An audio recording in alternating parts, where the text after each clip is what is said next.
Nice to see you. Come on in, why don't you have a seat? If you will. Oh, sure. And they're gonna leave us.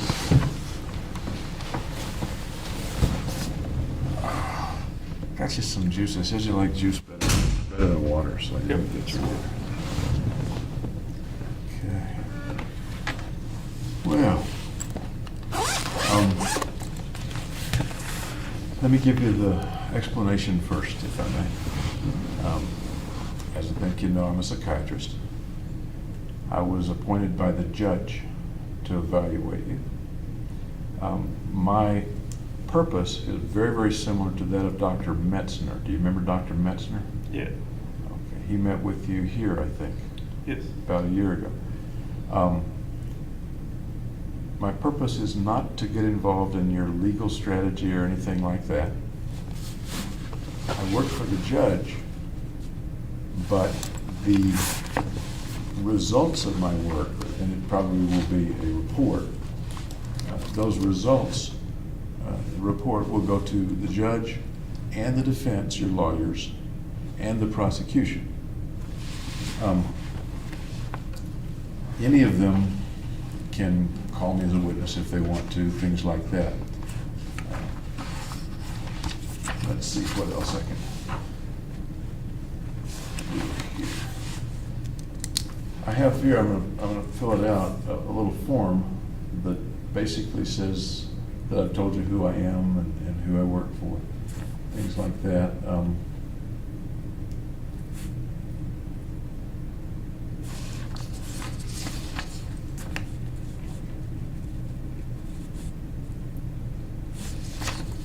It also says, if you want to take a look at it with me, it says that, of course, the things we talk about are not confidential, that they may show up in a report, they may show up in testimony at some future time.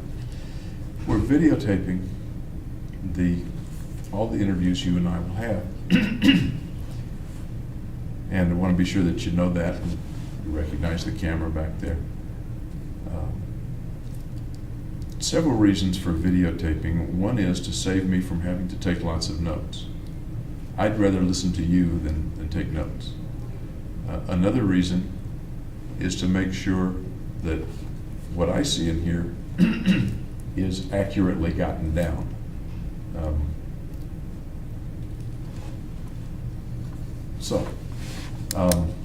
I think that pretty well covers it. You're welcome to sign one of those if you like that says you've received it. You don't have to, and I will give you one to keep. Today's 30th. You're right. Okay. If you want, so it just says you got it is all. Thank you.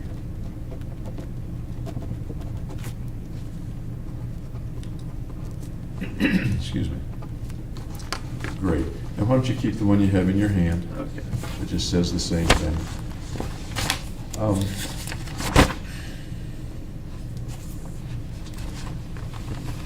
brought lots of records and stuff with me. I guess, do you have any questions about my role, why I'm here? Nope. What I'm going to do? Okay. I expect you and I will chat a couple of times today, a couple of times tomorrow, maybe on Friday. Probably less than 3 hours each time. It's not an endurance contest. If you need to go to the restroom or we need water or something like that, all you got to do is say so. First of all, how was the trip down? You came down a couple of hour drive, isn't it, from? We actually flew part of the way. You flew? Yeah. That's interesting. How, in a regular plane or helicopter? Propeller plane. Okay. Well, how was the trip? It was good. It was kind of stormy while we came down. So. Was it? Small plane, storms, a little scary? No, it wasn't that small plane. Okay. I don't like flying myself, but. I think it's fine. Okay. All righty. This is your second time to the facility here. SimHip, that's the way they say it, right? Yeah. Okay. You're in the same area that you were in before, Yeah. a year ago? Okay. Some of the staff the same, or are they all new? Some of them are new. Okay. Okay. Treating you okay? Yep. How have they been treating you at the jail? Good. Treating you okay? Yeah. One of the things I notice about the jail is that it must be very isolated for you. Yeah, I'm in solitary. Can you frame for me the reasons that you're in solitary? I think it was just because there was so much press in public. It would have been unsafe if I was with the general population. Yeah, that makes sense. But on the other hand, it means you don't get to interact very much with other people. That's true. Are there people that you can interact with? The guards, like when they bring me food and stuff. Okay. Do they interact with you otherwise? Do they play cards with you or anything like that? No, nothing like that. Nothing like that. Okay. Oh, I neglected to mention, and I should. As you can tell, there's a great big window over there. The folks out there can't hear us. I can't hear them anyway. Do you have any concerns about privacy from them? No, I it's think fine. Okay, I think we're completely private for them. And I'm a little bit deaf. You can tell I'm wearing hearing aids. If you speak up just a little bit, it'll help me to hear. Okay.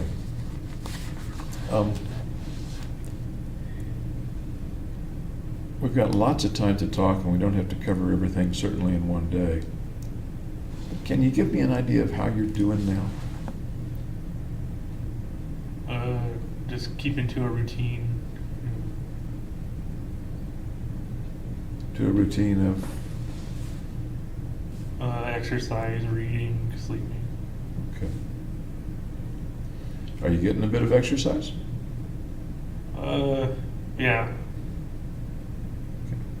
What kind of exercise are you able to get? Well, I can do pacing in the cell, and then I do jumping jacks and sit-ups. Okay. Do you get out of the cell very often? Usually 2 hours a day. There's like a hallway, and it lives out there in like common area. Okay.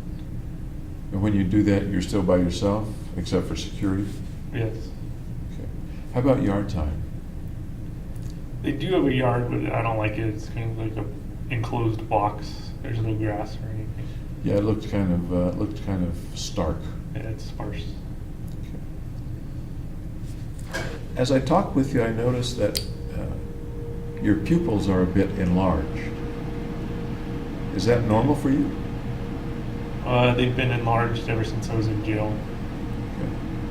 That's interesting. They said it might have been because of the medications. Okay. Does it trouble you, or the lights particularly bright? No, it doesn't bother me. Okay. Before you went to jail, were they also sometimes enlarged, or do you recall? No, they were just normal size. Why do you suppose they're enlarged? I want to look a little bit more closely if you don't mind. Okay. I don't know.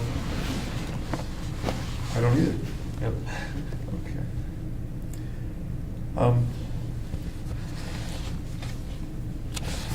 Let me kind of go through, I'm going to start with some general things that I have written down here. I'm not very organized, so I have to organize myself.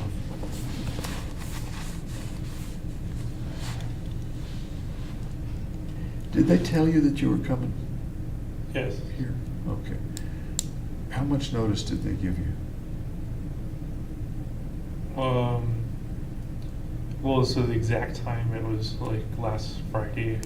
They told me that it would be Tuesday, Wednesday, Thursday. Okay. Was that the way it went last year? Yeah, they gave me notice last year too. Okay. How'd you feel about coming down here? It's kind of a break from the normal routine. Yeah, I would think so. This seems like a better place to be than the jail. They have better food at least. Better food? Yeah. Okay.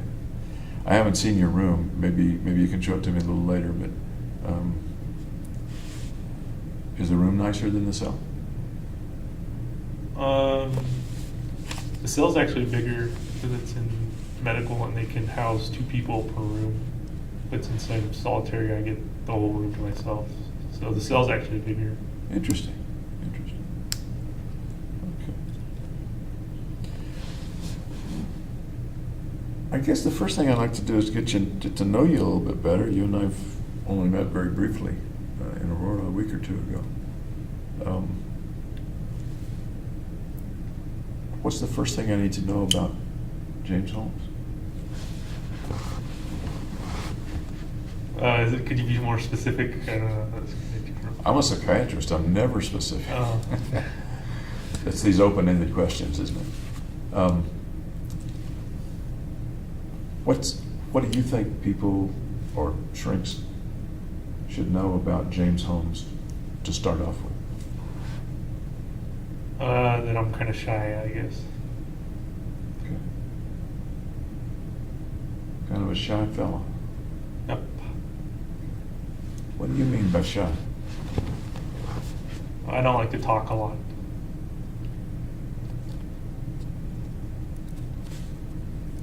Is there anybody you like to talk a lot with? Friends and family. Friends and family. Have friends or family had any contact with you since you were arrested? My family has, yeah. Tell me about those contacts, would you? They were in the jail visits, so they've come twice. And they usually write a lot of letters, like 1 letter a week. Okay. But they visited you in person twice Yeah. over 2 years? Almost Yep, exactly. once a year there. 2 years. Yeah. You remember the first time they visited? Yep. Tell me about that. Well, they had some adventure at IKEA trying to get all this furniture and stuff, but the names were weird. That was before you were arrested. No, that was after I was arrested. Oh, then I don't understand. The first time they visited while I was in jail. I don't understand then the adventure at IKEA. They had an adventure in IKEA. And what was that about? I don't understand. Well, they were just trying to order a bunch of stuff, but like in the warehouse, everything was like different. And was that the IKEA in Denver, Aurora area, or San Diego. in San Diego? Okay. And are you saying that's one of the things they talked about? Yeah, it's one of the things they talked about. I see. I was thinking differently. Okay. About when was that first visit? I don't recall exactly. Do you remember about how long it was after you were arrested? Maybe 8 months after. Okay. Do you remember the day you were arrested? What Yep. day? What day was that? July 20th, 2012. Okay. And obviously, I'm testing your memory a little bit. Oh, okay. So they visited several months later. Yeah. Where did you meet with them? Just in a visiting room in the jail. Okay. Was anybody else there? The lawyers were present too. Okay. Other than the lawyers and your folks, was any security present, or was it a private visit? It's a private visit, but then the security are just outside. Outside. Okay.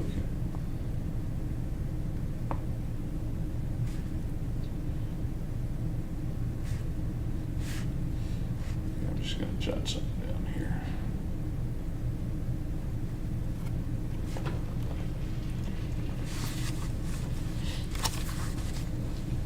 You remember anything else about what they talked about, or what you talked about, or how you felt seeing your parents? You hadn't seen them in a long time. Yeah, it felt good to see them. As for what we talked about, I don't remember what else It was a long time ago. They were other than your lawyers, they were the first people you saw after you'd been arrested, the first non-custody people. No, I didn't see them immediately after I was arrested. But I mean, no one else had come to visit you other than your lawyers until your parents? Right. They were the first visitors besides my lawyers.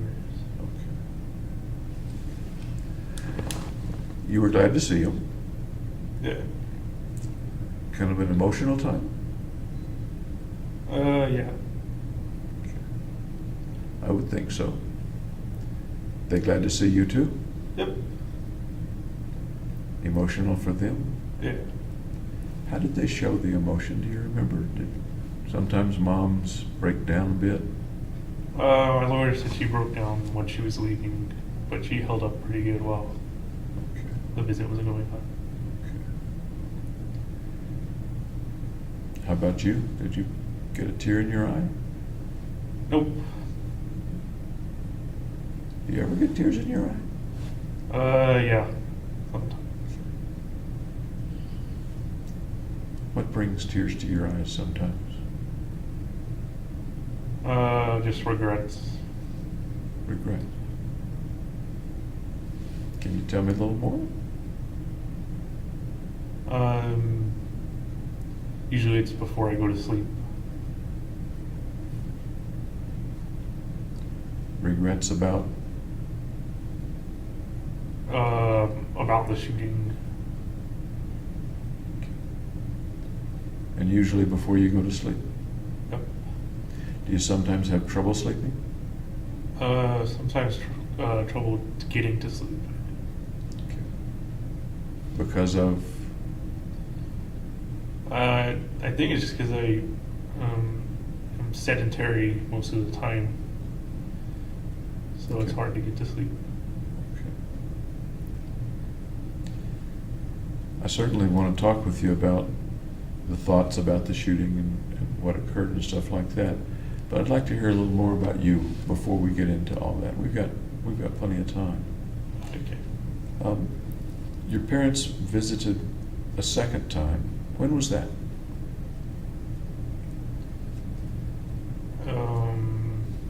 I'm not sure of the exact time. About. Maybe 4 or 5 months ago. What was that visit like? It was good. Can you expand on that a little bit? They just talked about what was going on back in San Diego and how things were going. You left San Diego 2010, give or take? Yeah. Okay. Still have friends back there? They've moved all across the country since then.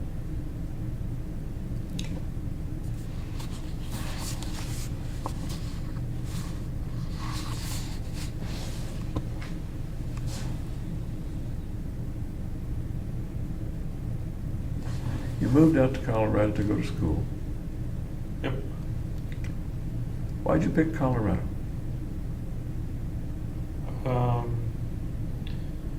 Well, for one thing, there's like interesting scenery and lots of things to do. And also the professor's research was interesting to me. What were some of the interesting scenery and lots of things to do that you thought about? Well, there's the Rocky Mountains. You can go on hike and stuff. That's a pretty big deal. Yep. There are mountains in California, not quite like the Rockies. Great. And then the professor's research you liked. Do you remember what sort of research that was? Auditory research, research on the hippocampus, research on microRNAs. Okay. You applied to several schools and got in at several, I understand, and then you chose Colorado over, was Illinois a possibility? Yeah. What were the others? Okay. Illinois, Urbana-Champaign. Okay. Any other things that made you choose Colorado over Urbana-Champaign? They offered a training grant at Colorado that was almost twice as much as I would have gotten at Illinois. That's fair. So how is the living on training grants and stuff? Is that enough to live on? For me, at least, it is. Okay. Going back a little before that, for a year you were between undergraduate and graduate school, right? Was it about a year? Yeah. Okay. Tell me about that year. Well, it was kind of a transition period. So I moved back home with my parents so to save on rent. Mm-hmm. And then I got a job in a vitamin factory. That was the pill coating, right? Yeah, I was a pill coater. Coating pill. I have no idea how people coat pills. How does that work? There's like a big rotating steel drum, and you put the pills in there, and there's a bunch of nozzles that shoot, that kind of spray the pill paint kind of on it. And they need somebody to watch it because? Because the nozzles clog and there's temperature fluctuations, and somebody's got to put all the pills in and out of it. It must dry very quickly, or they'd stick together. It's a very fine coating, and it's spinning so it doesn't get stuck together. It's kind of rubbing against all the pills. Okay. How long did you do that? 3 months. Was it a good job, a mediocre job, like it, not like it? Mediocre job. In what way? Well, there's not that much kind of novel or new activities that present itself. It's kind of routine factory work. Why did you choose that job? I got offered it from the temp agency. Okay. So it was a matter of necessity. You needed the job. Mainly to get out of the house and kind of give my parents a break. Okay. It was full-time at the time? Yeah. Okay. And why did you leave the job? To go to all the graduate school interviews and then ultimately go to graduate school. Okay. So you didn't get fired or let go or laid off or anything like that? No, they'd offered me a permanent position there, but I went to graduate school instead. You could have been a permanent pill coater? Yes, I wouldn't have. I don't think I could do that permanently. I think I understand. Any other jobs that you had during that year between? Nope. Okay. Big run? No. No. Okay. What was it like living at home with your folks? It was all right. You're grown up, come back home to save money on rent, Yep. but you're an adult at that point. Yeah. So what's it like living as an adult in a home with your parents?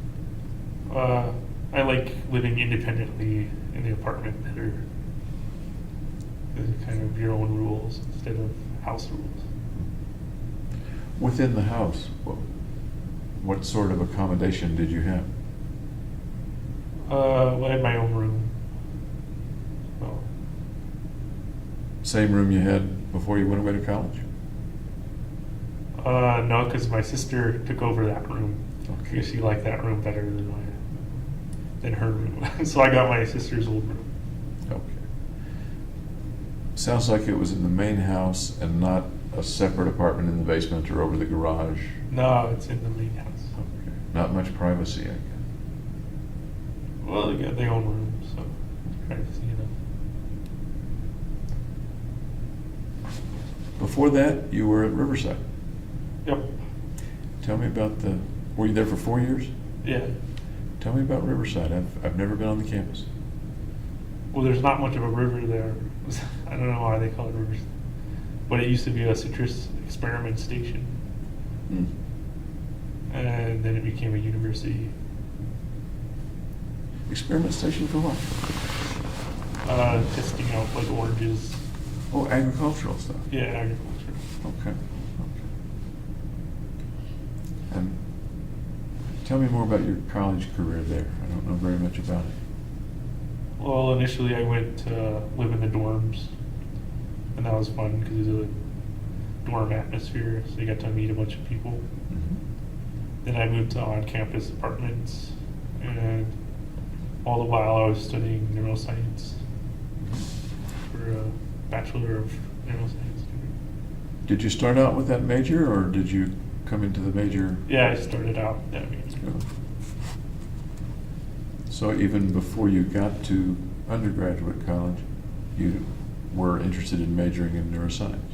Right, in the application for admission, I listed neuroscience major. Okay. You mentioned you stayed in a dorm for the first, how long? The first year. Okay. Was that a requirement, or you chose it, or? No, it's just what most of the freshmen do. Okay. So what's dorm life like? It's been a long time since I've been in a dorm. It's been a long time since I've been in a dorm too, though. It's very communal, so you get to know people in the dorm. How did that work for you? As a guy who, you've already said you're kind of shy. Yeah, so it kind of helped me kind of bridge between new people. Tell me about some of the people you met. Well, there was like, my roommate was an entomologist. He kept like tarantulas in his room and stuff. Really? So did you handle the tarantulas? I did. I wasn't happy about it though. I've seen people let them crawl on their hands. You were able to do that? Yeah, it's not poisonous. Yeah. Interesting. You remember that roommate's name? Dale Halbritter. Dale Halbritter. Albritter. Whatever happened to Dale, do you know? I think he moved to Florida to study entomology for a PhD. Okay. So that was your roommate. Who else did you meet in the dorm? I met a mechanical engineering major, computer science majors. Was it a dorm that focused on science and engineering, or was that just It was by chance? honors dorm, so it was people who came in with high GPAs. Wow. Okay. That's right. You did very well in both undergraduate and high school, didn't you? Yeah. Let me stick with college for just a minute, but I do want to hear about the high school. Tell me more about college life for James Holmes. Well, I was like going out to dinner with friends, going to the dorm, dinner with friends, and sometimes partying, and lots of studying. Lots of studying. Even smart guys have to study a lot. Yeah, there's like no way around not studying. Going out to dinner, are you getting a little money from home at that point? Do you have an outside job? Or? I had a full ride, so I had my tuition paid for, and then my parents are really nice, and they paid for the dorm and kind of food expenses and stuff. Okay. How nice is real nice? How much money did they give you? I don't know exactly. I didn't count the beans. But it was enough to live okay. Yeah. Do you have a car? Yep. What kind of car was it? Hyundai Tiburon. It's kind of a sporty coupe. Okay. So some meals in the dorm, some meals out, and occasional partying. Yeah. Tell me about the partying. Well, what's there to tell? It's just partying, I guess. You don't have to tell me any illegal partying, but Oh, the rest okay. of the party, the rest of the party. It was just with friends and alcohol drinking. Did you drink quite a bit in college or no? No, I wasn't a huge drinker. Only social. What is social, what is that to you? A place where drinking is a big focus, I guess. Did you ever get so drunk you passed out? No. Really? I'm part Irish. Okay. So you can hold it better than that. Okay. Did you ever get so drunk that you felt like you couldn't drive? I would usually carpool with whoever. Okay. Safe thing to do. Yep. Did you ever get so drunk that you did something that you didn't remember later? Problem, but then I don't remember what it was. Okay. At these parties, what would folks be doing? Talking, playing video games, that kind of thing. Where might they take place? At a house.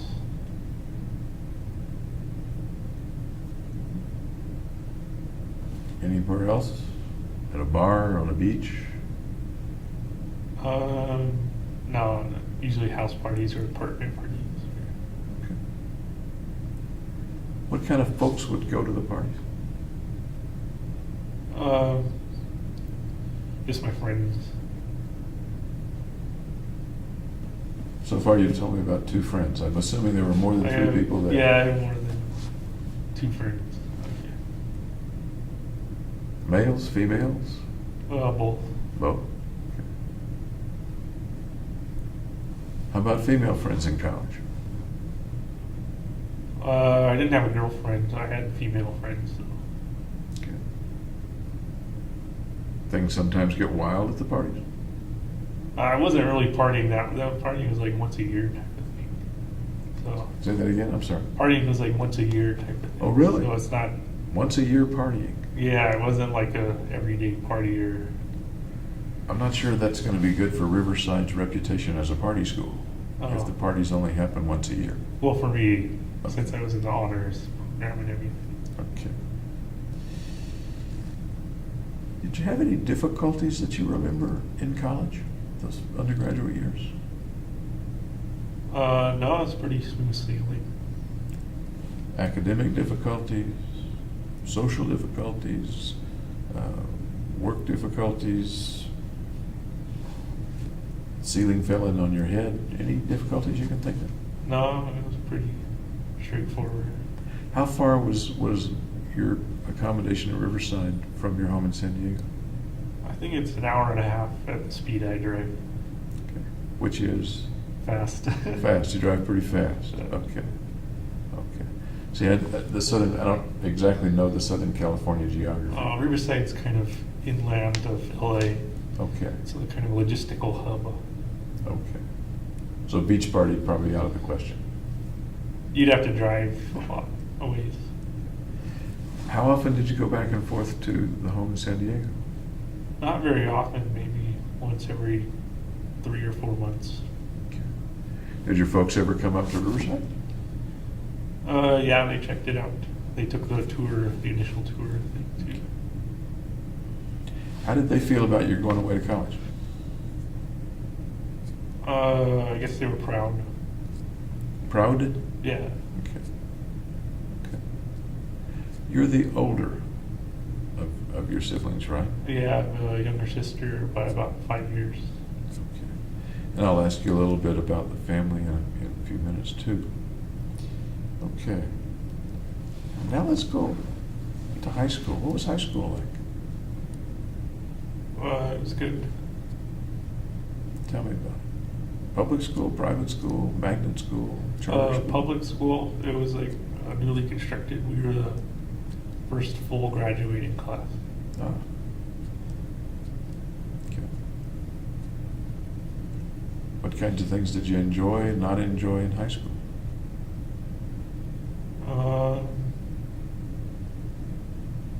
I enjoyed the schoolwork and hanging out with friends. Okay. Any particular kind of schoolwork you enjoyed? Math and science,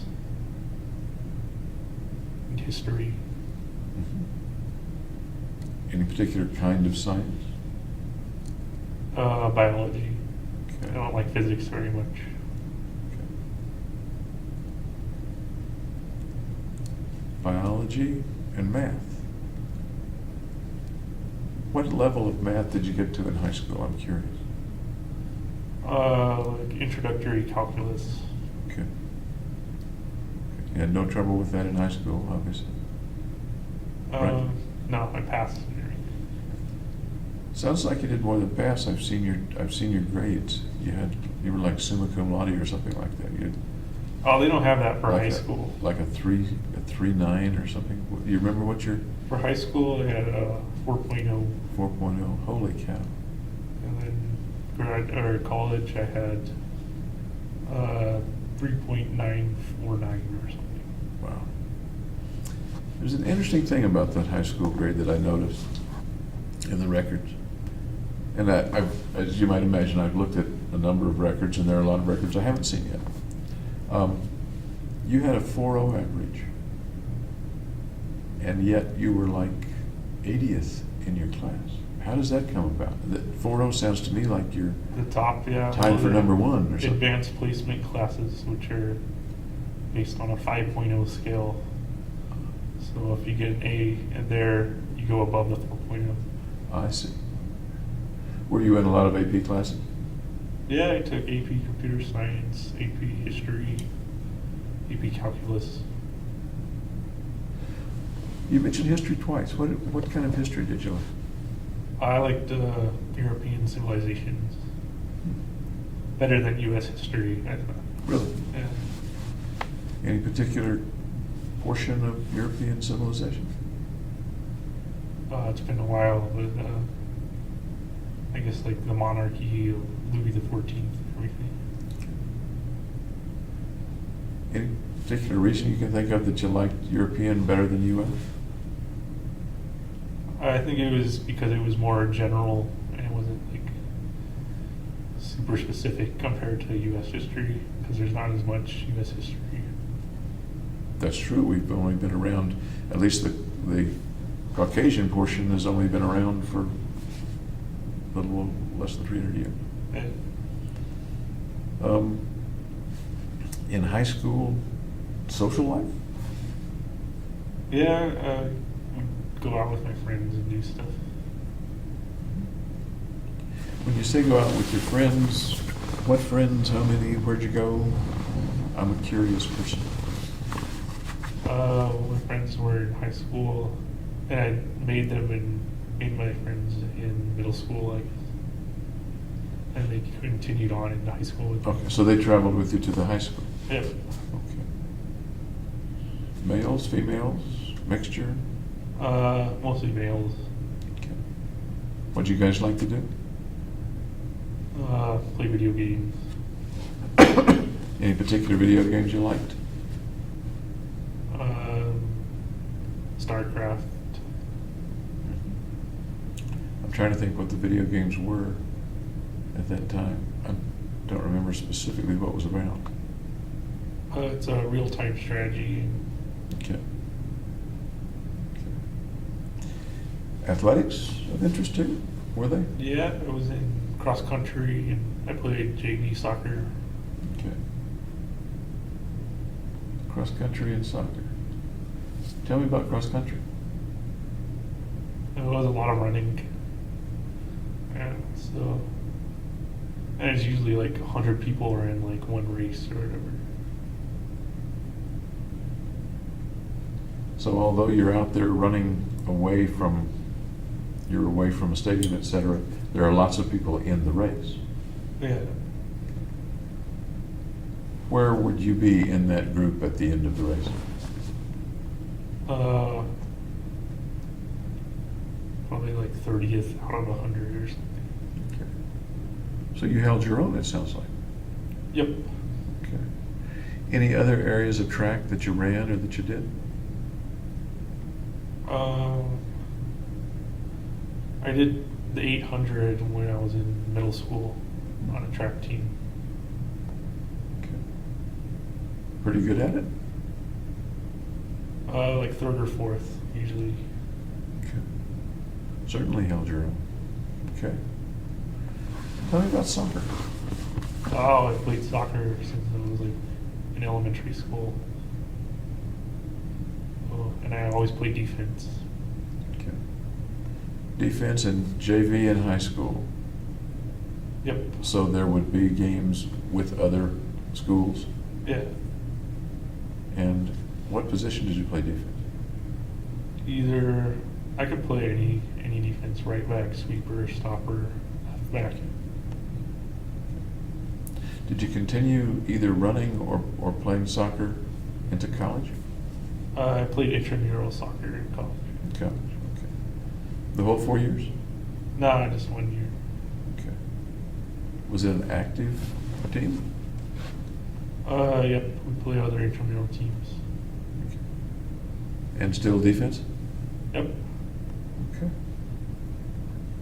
Have a girlfriend in high school? No, though some asked. Though Some asked. some asked. Yeah. Okay, and you said? I don't know what I said. A lot of the high school kids I know would love to be asked. Did you go out when you were asked or no? No, I didn't. Okay. Nowadays I would ask, how about boyfriends? No, I don't fly that way. Okay. Okay. You know, I saw something in the record that was interesting, but I didn't know the context of it. Don't know whether it was when you were in high school or college. It was a video that you were in, I think. Do you recall making a video with some guys? Probably for a school project. Do you remember what that was about? What that was? What the video was? No.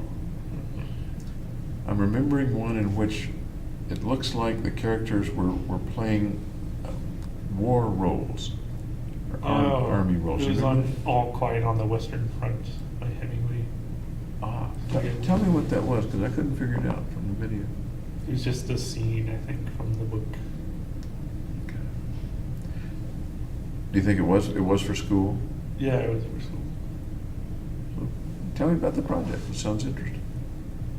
Well, I don't remember anything else besides that. Okay. Do you remember what part you played? I think I was a soldier. Did you operate the camera as well, or No, do I any of don't think so. Any of the directing? You were a soldier. Yeah. I know one of the soldiers got shot and was laying face down. Would that have been you? I don't remember. Okay. I was just curious. Any other videos or video type experience or dramatics that you recall? I think there was a Salk video, the Salk Institute, where I did a presentation on kind of temporal relations. Tell me about that experience at the Salk Institute and what you did there. The experience? Mhm. Well, every Friday we'd have like a learning synopsis or something. And then most of the time we were working on the project in a lab. How did you get to the Salk Institute? I applied. It was an internship. And when was this? Give me some context, if you would. At the end of high school, before college. Mhm. So it was like a 3-month internship. So tell me about that. How did you find out about it? What made you want to do it? What did you end up doing? Well, they'd advertised at our school, like over the monitor system. And So I applied and I did computer programming for my research project. You were there for 3 months? Yeah, I believe so. Did you get paid for that? Yep. Imagine it looked good on your resume. I guess so. When you say computer programming for it, what sort of programming, what were you doing with that? I was doing Adobe Flash programming. I made a Flickr Fusion utility. It's a way to tell the RGB values between different monitors. So there's like a flickering light, and then you adjust the red, green, blue so that it doesn't flicker, and that gives you a value specific to that monitor's resolution. And what did that have to do with what the Salk Institute was doing? That was what was happening in the specific lab I joined. So that was my project. And I had another project, which was to make a rock, paper, scissors game that had like an temporal illusion in it. I don't understand. So I had to make the rock, paper, scissors look like it appeared before you pressed your rock, paper, scissors in a rock, paper, scissors game. Did it purport to predict yours or to beat you or what? It created an adaptation, so it had a series of delays before it would show the rock, paper, scissors image. And then it built those delays so that you couldn't detect them normally. They were kind of subconscious. And then when it removes the delays, it appears that the computer goes before the person does. Let me see if I understand. So it appears that the computer predicted the person's action when it didn't really? I'm not sure I understand. Right. It predicts like the counter move to the human's move, but it shows it the computer's move first before you make your move. I think I'm catching on. I think I'm catching. But the purpose was for the computer to beat the person? Yeah, and make it look like the computer wasn't cheating. Interesting. Gee. Was it pretty competitive to get that position for the summer? Yeah, I think there were like 4 other people who were interviewing at the same lab I was, and then there were other labs too. At that point, had you already gotten into Riverside? I think the chronology of it was I had already got accepted. Okay.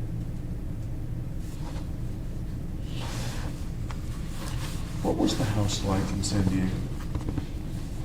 2-story kind of Spanish villa, cookie cutter housing in suburbia.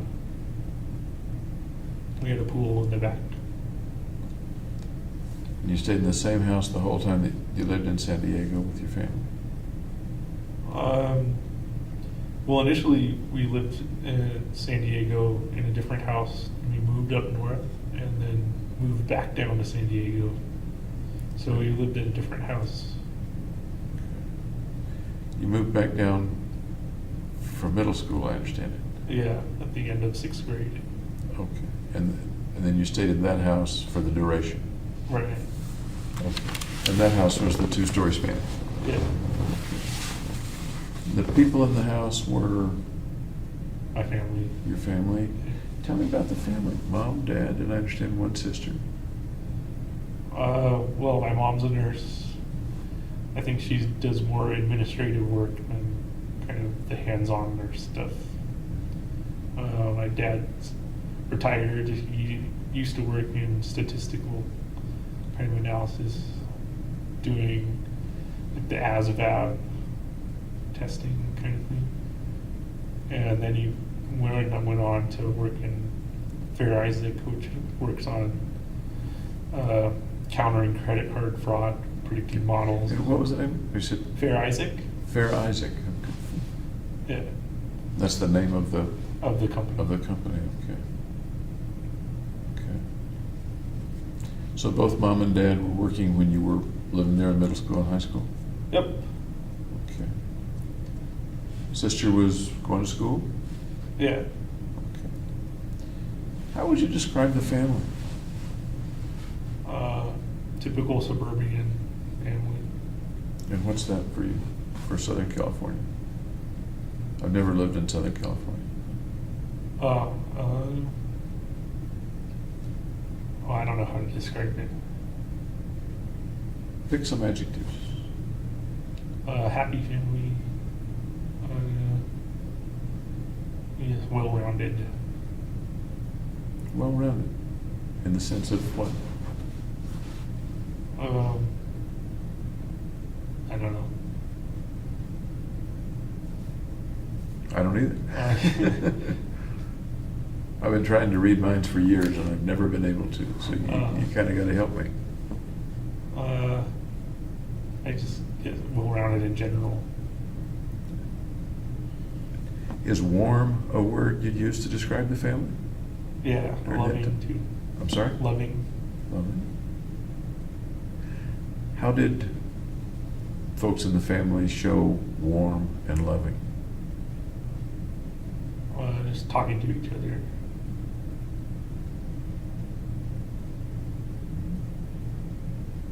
They touch each other much? Hugs.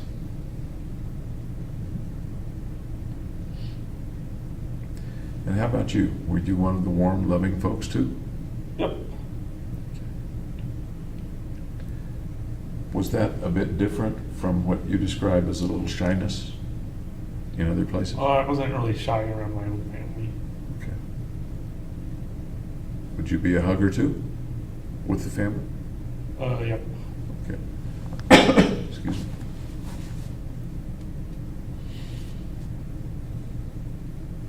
Tell me about your sister.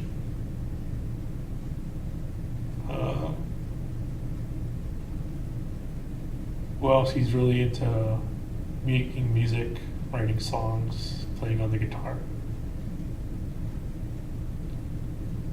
And she's friendly.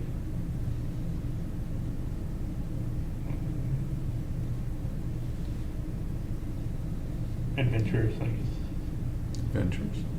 Has she been all those things since you were younger? Since she was younger? Yeah. What's your relationship, prior to being arrested, what's your relationship been like with your sister? Caring. And supportive. And what? Supportive. Supportive. When you were in high school, she was then 5 years younger. Yeah. Would you see her regularly in the house? Or In would the you be off family doing room. other things? Or? In the family room or in the backyard.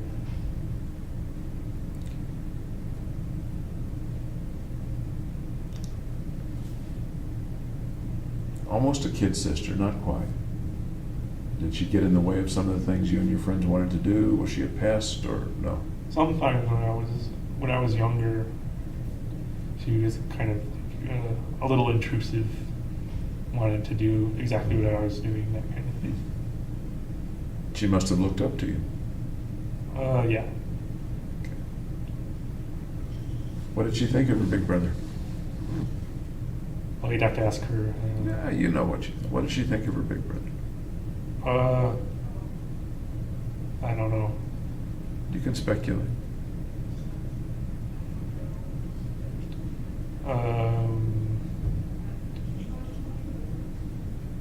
Just that I was a good big brother, I guess. Did you protect her, or did you need to protect her a bit, or no? Oh, there was no need to protect her from anything. Okay. Then you went away to college, hour and a half, 2 hours away from the house. And then I usually didn't see her because I was away at college. Write back and forth, call back and forth, email, text. No, we kept pretty much apart, I guess. Did you know what was going on in her life?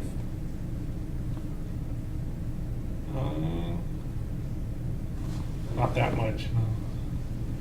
Did she keep up with what was going on in your life? I don't think so.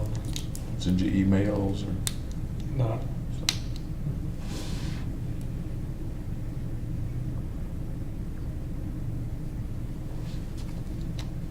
You have enough juice there Yep. to wet your whistle? You mentioned that your folks write to you pretty regularly. Do you hear from your sister much? She came on the last visit. Okay. I got to hear what she was up to. What was it like for you to see her? Pretty much the same as seeing my parents. And that was? Just a good experience. How did she react to seeing you? Just normally. What do you mean? Because I wasn't there. I kind of have to look at it through your eyes. How did she react to seeing you? Whatever normal is, I guess that's what it Can you show me a mental picture or video picture of what that was like? What she looked like when she saw you? Well, she was glad to see me. She wasn't sad or anything.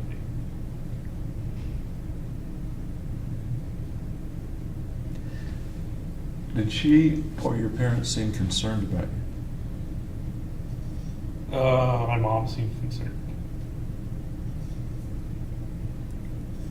In what way? Just to see if I was doing okay. How about your dad?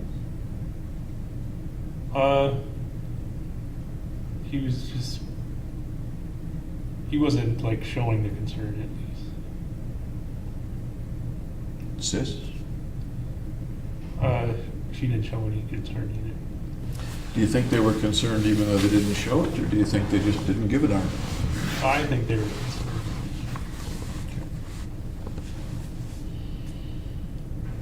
You get any letters from your sister? Nope. Mainly my mom and dad write the letters. Has your sister not written you at all? I think she wrote me once, but I'm not sure.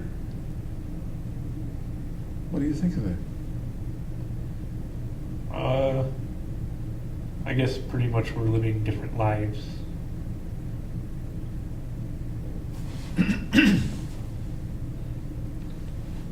Is lack of contact what you would expect from your sister and your relationship with your sister? Yeah, since pretty much it was the same since I've been in college. Duress, Edward 2. Duress, Edward 2. But you described a pretty normal brother-sister relationship. Right. And now what you're describing is almost no brother-sister or sister-brother relationship. Yeah, we kind of went in separate directions. Sounds more than that. Well, I don't know what to say. You ever wonder why she doesn't write? No, I never really thought about it. Really?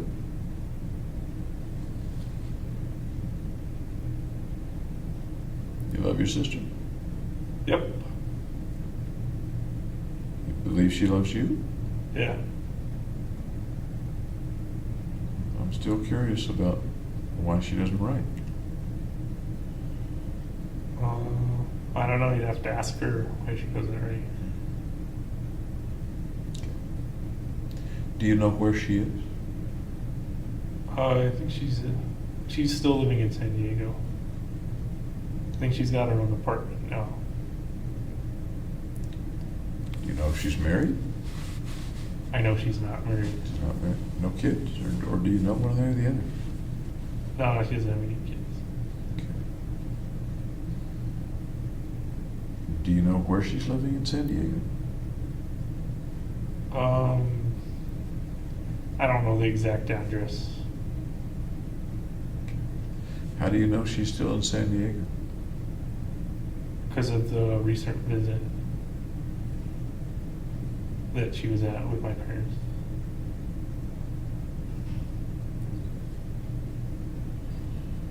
Mom writes you every week or so? Yep. I'm sorry? Yeah. Okay. What kinds of things does she write to her son? Pretty much things that are happening on the outside, and usually her support and that kind of thing.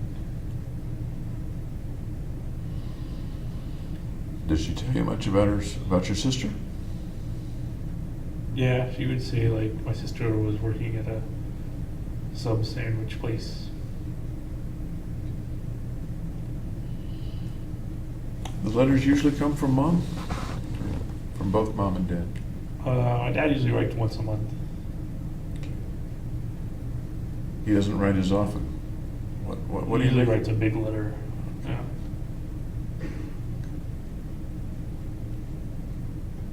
Would you say he writes a big letter once a month and Mom writes short letters once a week? Is that what you mean, or no? No, my mom writes like medium letters.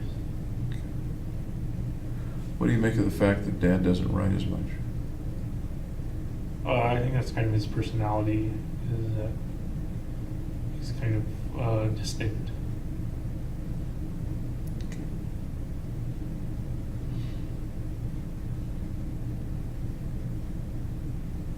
What do you think Mom and Dad feel about having a son who was arrested in jail, arrested for the shootings? How do you think that's affected them? Negatively.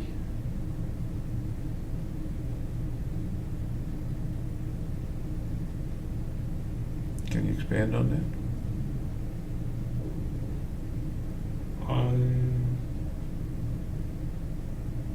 I don't know what to say. that? Speculate a little for me, would you? Kind of trying to put yourself in their place, or what you think is going on with them when they think about it? I guess it makes them sad.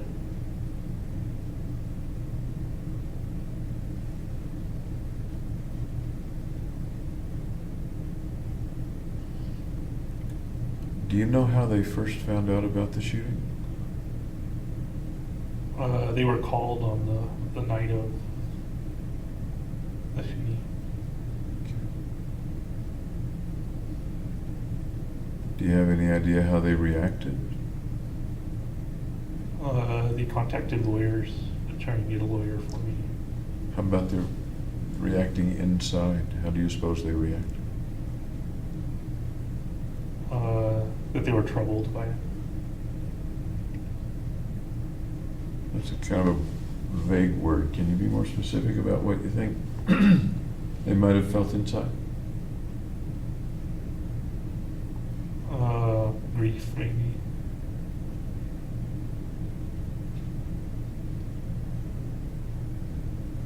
How do you think you would have reacted if it were your son?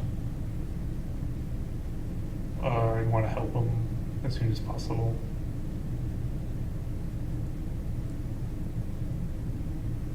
Any other reactions? I'd be sad as well. Sad for? Can you flesh that out a bit? Sad for my son getting incarcerated.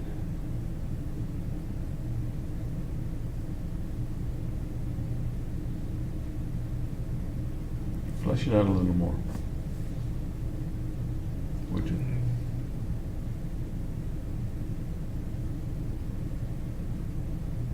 I don't know. If Hemingway were writing about it, like the video that y'all did, All Quiet on the Western Front, what might Hemingway have written about what the parents think and feel when they get that call and over the next few hours? That they'd be tear-stricken and kind of taken by surprise.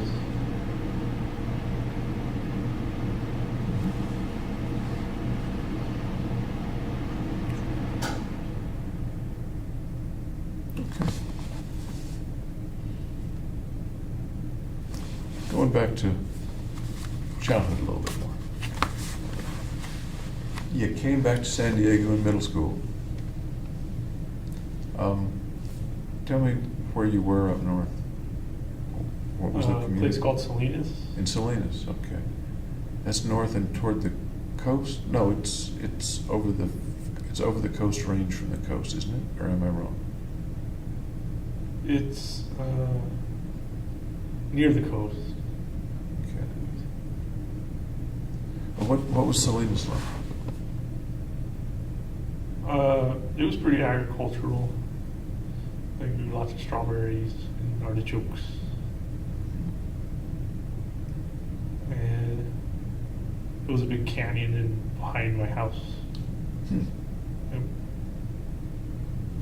And why were your folks there? Why did the family move to Salinas? My dad got a job up there. What sort of job? Doing the statistical work for the ASVAB testing. For? ASVAB testing. That's the testing to see like where people in the military should be placed. Okay. And what was home like in Salinas? Peaceful, rural.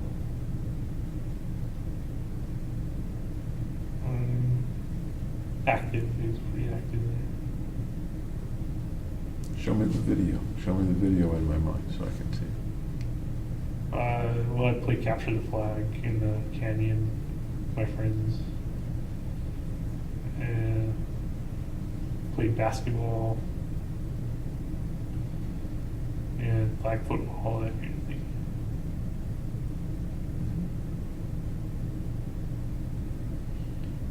Was your house in town or outside of town? It was also kind of suburban, so it was outside of the town. Okay. What kind of house was it that time? Single story, thatched roof. Pretty typical kind of house. Thatched roof. I don't know if that's the correct term or not. Just like the wooden shingle roof. Okay. Okay. Did you have your own room? Yep. Okay. And how would you describe the family in that home? Typical. I don't know what typical is. That's what the mainstream is. Every family's different. Tell me what family in that home was like. Active. Very busy, energetic. Doing what? Just going about your day, kind of thing.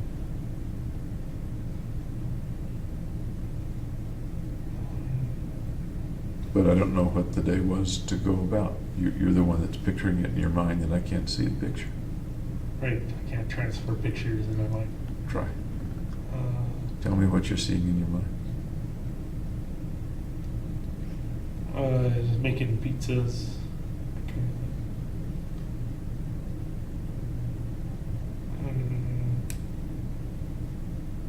Digging holes in the ground, kind of creating a water park. That sounds interesting. Tell me about that. Well, I'd get a shovel and dig a giant hole and then fill it up with water and then jump inside of it. A homemade water park. Yep. Okay. I'll bet the water wasn't crystal clear. No, very muddy. Where's Mom when you're digging the hole in the backyard or wherever you dug the hole? in the house doing whatever it is she does. Where's Chris? Either digging the hole with me or watching TV. So little sister sometimes did things with big brother. Yep. Did she go by Chris or Chrissy? Or? She went by Chrissy, but then later she wanted to go by Chris. Okay. And how about you? What were you called around the house? Around When I was little, I was Jimmy. Jimmy. Yep. At home and school, or Yep, everywhere. when did Jimmy become James? College. How did that change come about? I don't know if there was an evolution of it or not. It just kind of sort of changed since it was a new environment. And that was my given name, was James. That kind of became what I was called. Usually people call you what you introduce yourself as. Yeah, so I guess I introduced myself as James. Is there a difference between the way James sounds and the way Jimmy sounds? Jimmy sounds littler. I agree. Okay. Folks still call you Jimmy? I don't know what they call me. I think they call me James. Okay. What did they call you the last time they were here? Jim. What does your mom call you when she says dear blank on the letters? Oh. I guess it's Jimmy. I don't know. Okay. How about your dad? How does he start the letters?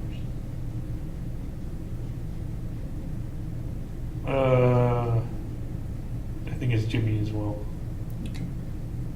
Is that okay with you, or would you Yeah, it's sometimes fine. correct them?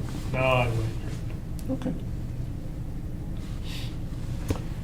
The neighborhood in Salinas was, what kind of neighborhood? You said the word suburban. Yeah, it was a good neighborhood. Okay. We knew our neighbors and everything. Okay. What kinds of people were they? One ran like a jewelry shop, and the other was a kind of artist at a penitentiary. An artist at a penitentiary. He teaches like an art class at the penitentiary. Hmm. That's an interesting neighbor to have. And the kids you played with, what were they like? Typical rambunctious kids. Were you one of the rambunctious ones, or no? Yep. What's rambunctious mean in Salinas, California? Very energetic, kind of always doing something. Like what? Besides digging holes and filling them with water and jumping in? Playing video games. Okay. More video games than outside, or more outside than video games? When I was a kid, it was more outside. How about in high school? It was video games more. Would you say your video game career in high school was similar to your friends, or more or less? I'd say similar. How about in college? Then I was mostly working, but it was still more video games than outside. Okay.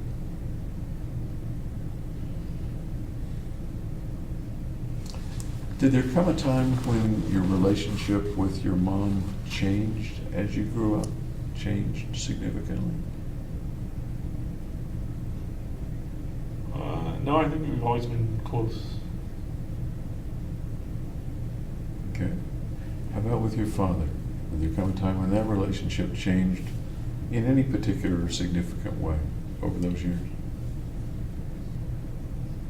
No, it stayed pretty much the same. Okay. And what would that relationship with your father have been back then?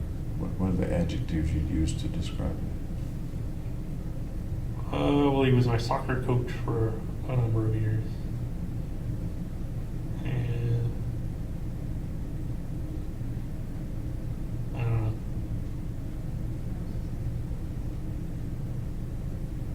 What's it like having a father who's the coach? I mean, he's coaching everybody, including you, I would imagine. But he's also your dad. What's that like? It's pretty normal. I don't know what you mean.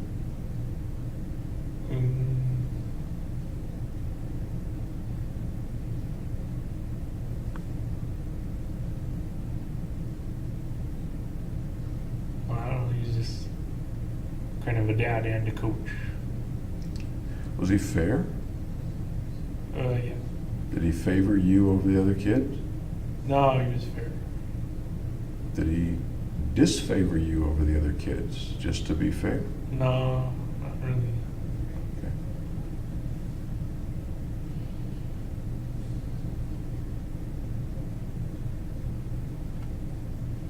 What are the 3 nicest things your dad ever did for you?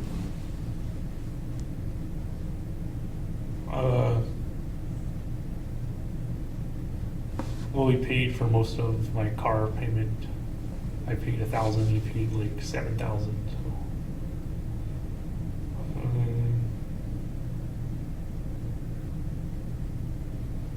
took me to the beach. Had ice cream and stuff.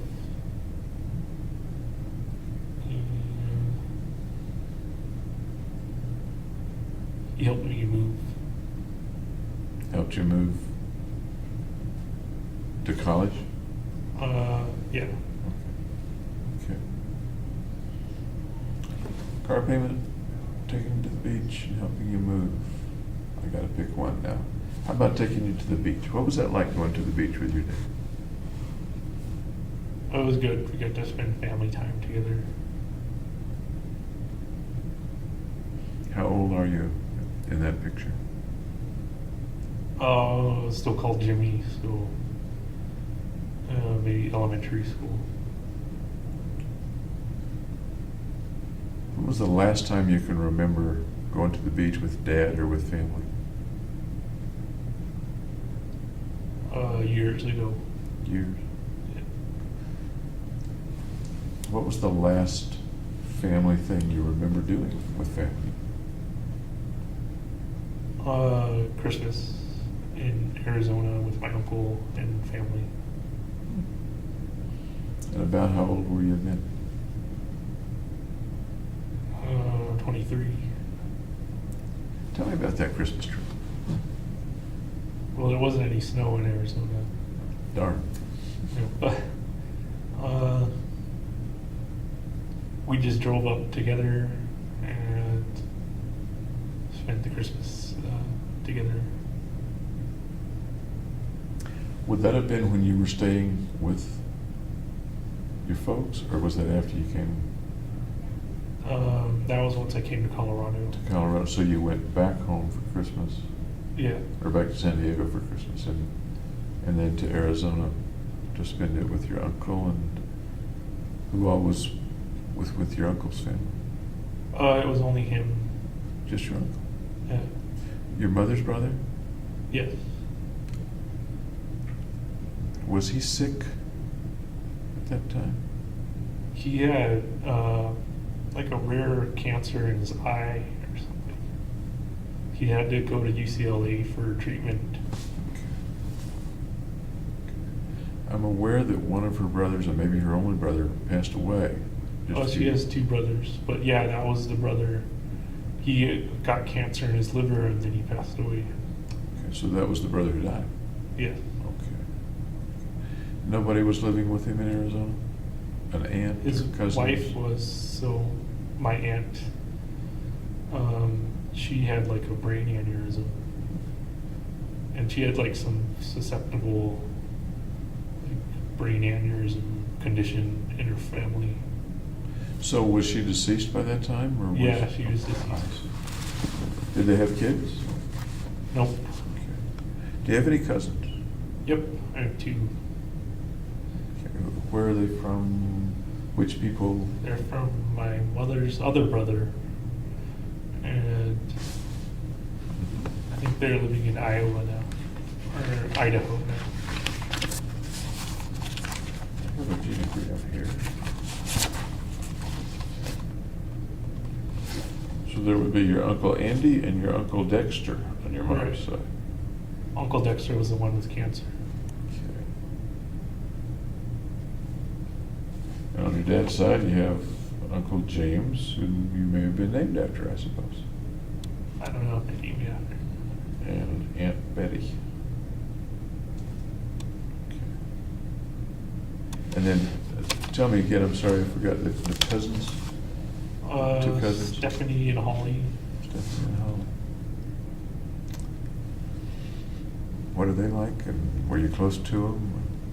Yeah, we had a trip together in Lake Tahoe with the family. We were gonna do kayaking or something, but it was super windy, so they didn't. We went to miniature golf instead. That's quite a step down from kayaking. Miniature golf. Kayaking's up here, miniature golf is down I here. guess so, if Unless you you're wanna really like into the- miniature golf, yeah. But it was too windy for the little kids to do kayaking. Roughly how old were you at that time? I think I was 20. And the cousins are about how old? I think they're about 10 years younger. So they were a lot younger. Yeah. Did they communicate with you at all in college or send you letters at jail? No. Any idea what's happened to them? I think they moved to Idaho. Any idea what they're doing? Probably learning how to drive. Based on their age? Yeah, based on their age.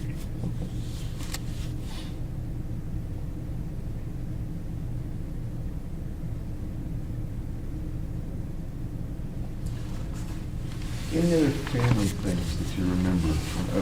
Oh, wait a minute, I'm gonna go back and do the same thing with your mom as I did with your dad. You nicely told me three things, the three most important things your dad did. Let's hear the three most important things that you can think of that your mom has done for you.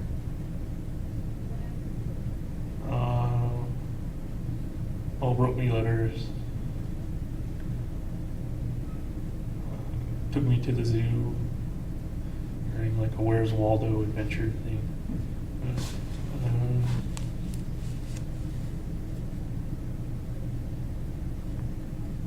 Made spaghetti together.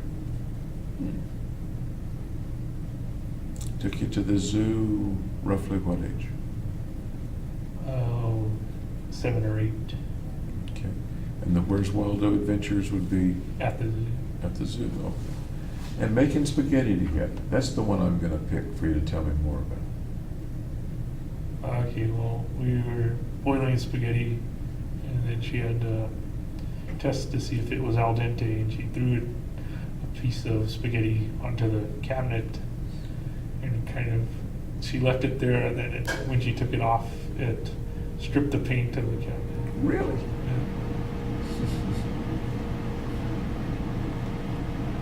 So you were about how old then? Little kid or big kid? Old enough to cook. Okay.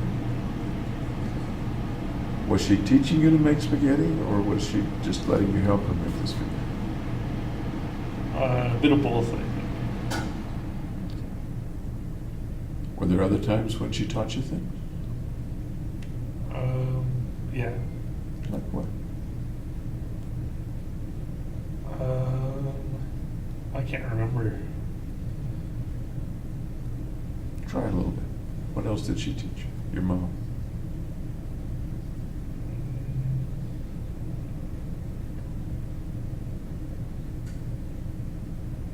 Just art projects. I'm sorry? Art projects. Hurt? Art. Heart project. No, art. Art project, okay. I told you I was a little deaf. Okay. What sorts of art projects? Like paper mache stuff, or tie dye T-shirts. Was it just you that she was teaching, or was it other people too? My little sister too. Sorry? My little sister as well. Little sister too. So you'd make paper mache at home? Yeah, stuff like that, like Easter egg coloring, that kind of thing. How old old are you at these times when she's teaching you art projects? 7 or 8. Okay. Good memories? Yep. So do you still do any of that? The art projects, the cooking? I do the cooking, I don't do the art project. Before you went to jail, what did you like to cook?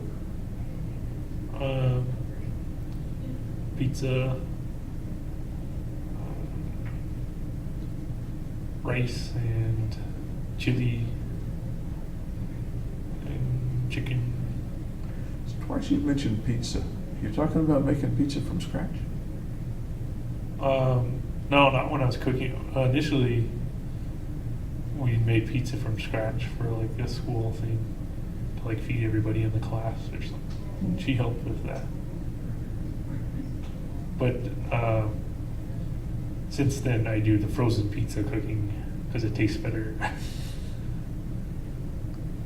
A little easier too, I imagine. Yeah. Did you cook much in college? Once I got my own apartment, I cooked more. Not in the dorms though, because they feed you a meal plan. Yeah. Ever cook for other people in college or in grad school when you had your own apartment? Did you cook much for other people? Once I cooked for others. I was on Valentine's Day for my girlfriend. What did you cook on Valentine's Day for your girlfriend? Kind of French fried onion chicken with mixed vegetables and rice. French fried onion chicken. There's like some topping that like French fried onions that you can put on chicken. Okay. Makes it tasty. And did you? How is the cooking? How's the chicken prepared? Baked. So you baked the chicken Yep. and put French fried onion on top, Topping on it. Yeah. and had mixed vegetables. What else? I had shrimp and then ice cream. I was going to say your girlfriend's going to expect dessert, Yeah. and that was the ice cream. Yeah. Okay. Where did you do that? In my apartment. At your apartment. And when was that? Valentine's Day.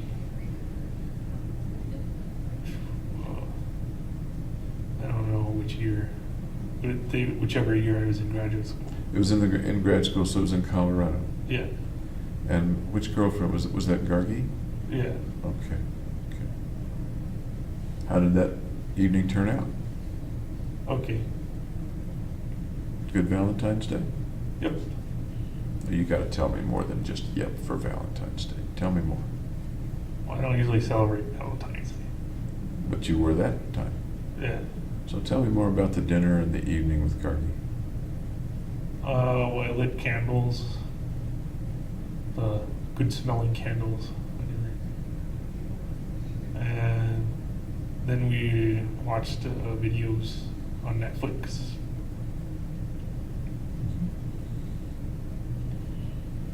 Sounds like a nice evening. Yep. Good smelling candles. The candles were because you liked the candles or because you thought she might like the candles? Because I like the candles. You like the candles? Yeah. Okay. And who picked the Netflix movies? I don't remember what we picked or watched. Do you remember who picked them? I think she did. You may not remember the exact movie, but what kind of movie do you suppose it was? Well, we watched Saturday Night Live music videos. So they had like music videos. Okay. Music. Do you like music? Yeah. Okay. What kind of music do you like? Electronic music. Really? Yeah.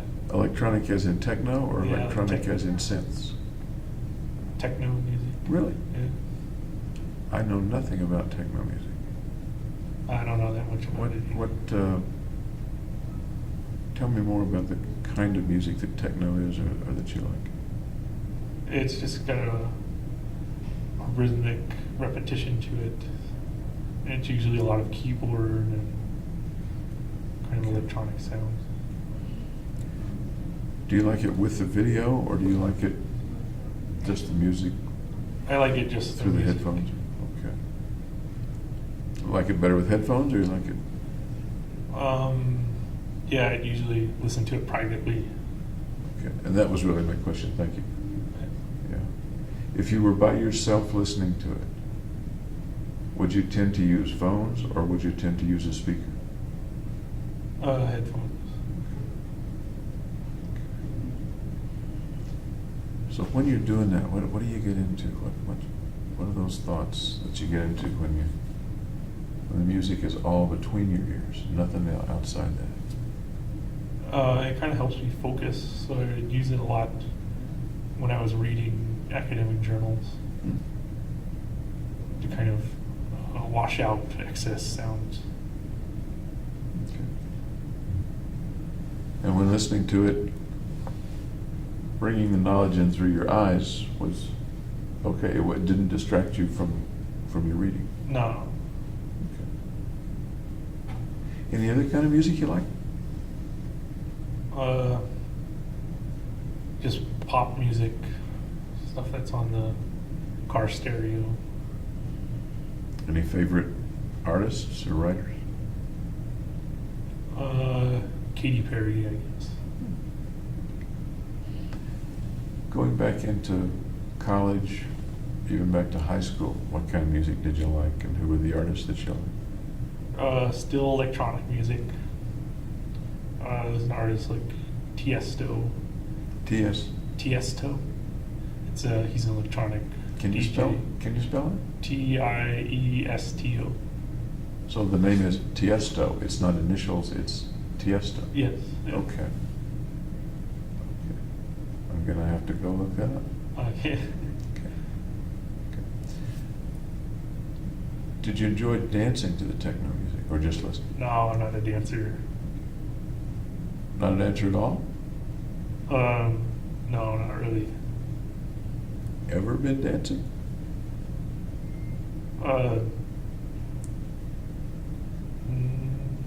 No. Okay. Was Gargi a dancer? Did she like to dance? She wasn't a dancer either. Other girls that you've been out with, and I don't know who they are. Can you name some other girls that you've been out with in college or high school? Well, all the grad- others have grad- been friends. Friend. So going out with a friend, not a quote date, or am I wrong? Going out with a friend instead of a girlfriend, kind of thing. Okay. When about was the first person you would consider a girlfriend date, or somebody that you wanted to become a girlfriend date? If that makes sense. That was probably graduate school with Gargi. Okay. So in college, there wasn't anybody that I'm saying that badly. In college, you didn't particularly want to develop a relationship with a girl?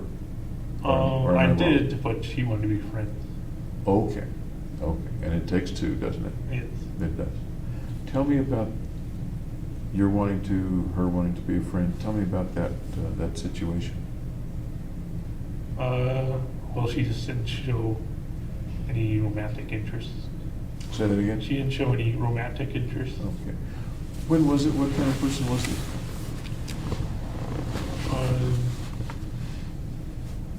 When was it? It was in beginning of undergraduate. So what was she like? Kind of bubbly, cheerful. Tall, short, blonde, dark hair? Black hair, mid-height. Yep. What was the circumstance where you met her? She lived in a nearby dorm. But you've got to meet her somehow. No, I met her in the dorm setting, kind of in the common area. So what did you do? How did you meet her, introduce yourself? What did you do? I don't remember that stuff. What do you think you did? Just said hello.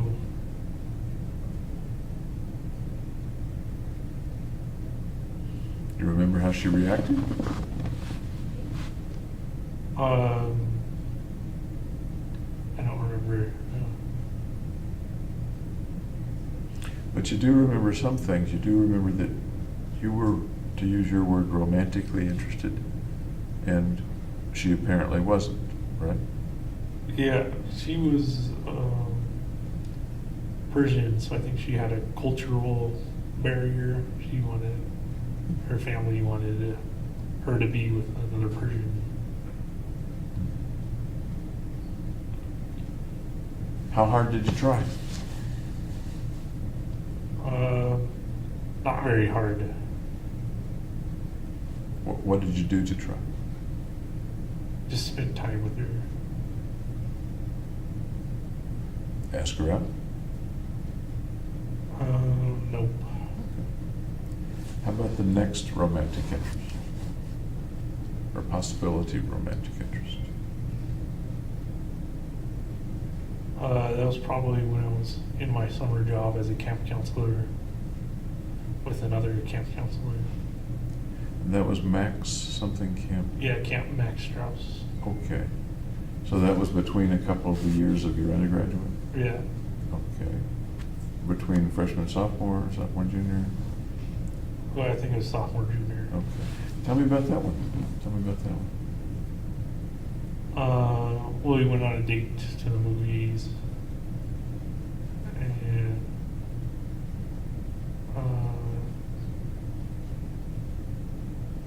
it was just hard to get started. Both camp counselors? Yeah, I do hear wild things about those camp counselors. yeah. You went on a date to the movies. What happened? We went back to like the rec room at the camp. It was like 3 o'clock in the morning, and we just didn't go any further. Okay. What kind of a girl was she? Cheerful and bubbly.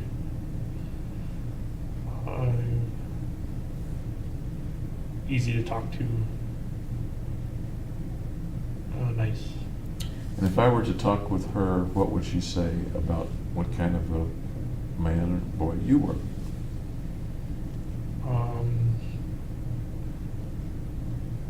Probably that I was shy. And kind. Kind? Yeah. Okay.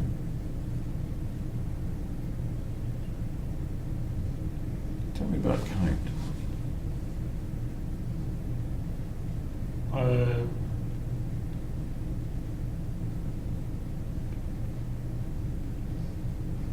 Just being nice to her, I guess. Did you have any other dates with her? Yeah. We went walking around a club in Hollywood. Well, you got me interested. That club in Hollywood. Yeah, and we didn't go inside. We had, like walked around, A club like what kind of? like a club? dance club or something. But you didn't go inside to dance. No, Do you think she wanted to? no, I don't think so. Where is Camp Max Strauss? It's in Glendale, California, kind of just north of LA. So it's a good distance from Hollywood. Maybe like 30, 45 minutes. So you went on a date. You need to fill in some of the blanks because I'm getting confused here. How did you get from two counselors at Camp Strauss to two young people walking around the club in Hollywood? When we carpooled with some people who were going to the club, I actually had to drive back because they were so drunk. Okay. And you and she decided not to go in? Yeah. Was it one of those clubs where the doorman might not let you in? Or could you have gone in if you wanted to? It might have been a 21 and over club. I don't remember. Okay. And at that point, you weren't 21 yet? No, I was 20. Okay. Okay. What else would she have said about you? You said shy, you said kind. What else would she have said about you? Funny.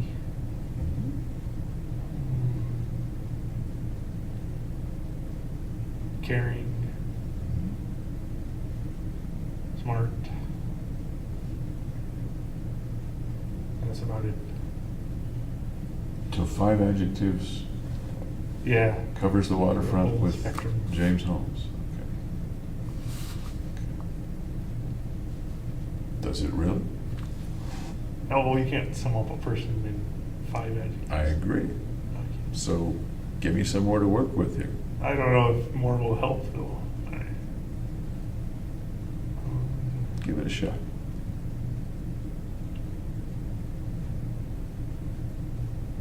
Quiet.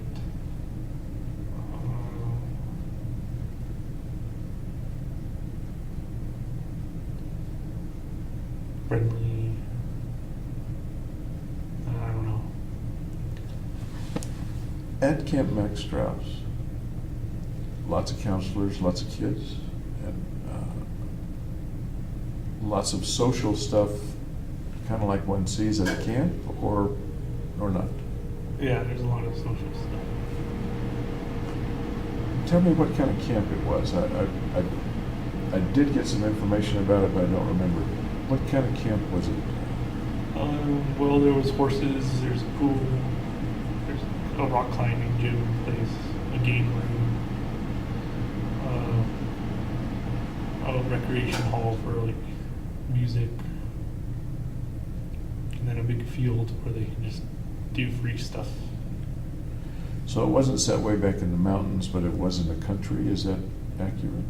It's kind of in a suburban place too, but it like borders on a mountain. There's a bunch of rattlesnakes in there. Really? Yeah, we got in trouble once because like heard the rattlesnake rattle and all the kids wanted to get a look at the rattlesnake. Really? Yeah, What happened? kind of blocked them off from looking. What did you do besides block them off? I mean, Say that they shouldn't be, going towards the rattlesnakes. so did you see the rattlesnake? Yeah. Drive it away, kill it, let it alone? What? No, I just left it alone. Okay. How old were the kids roughly? It varied in age from about 8 to 12, and they'd have their separate cabins based on age. Counselors were in cabins with the kids or in separate cabins? The counselors were in the cabins with their kids group, so that's kind of the group they would counsel, take them to all the activities. For a shy guy, that sounds like a pretty social setting. Yeah. You got little kids running around, and you got to take care of them, and you got to teach them things, and supervise them, and then work with other counselors, and is that kind of what it was like, or what was it like? Pretty much. We'd How- sing them songs too. Like, Really? How long were you there? The whole summer? Yeah, that was. So you'd sing them songs, the group would sing songs? Yeah, like camp songs.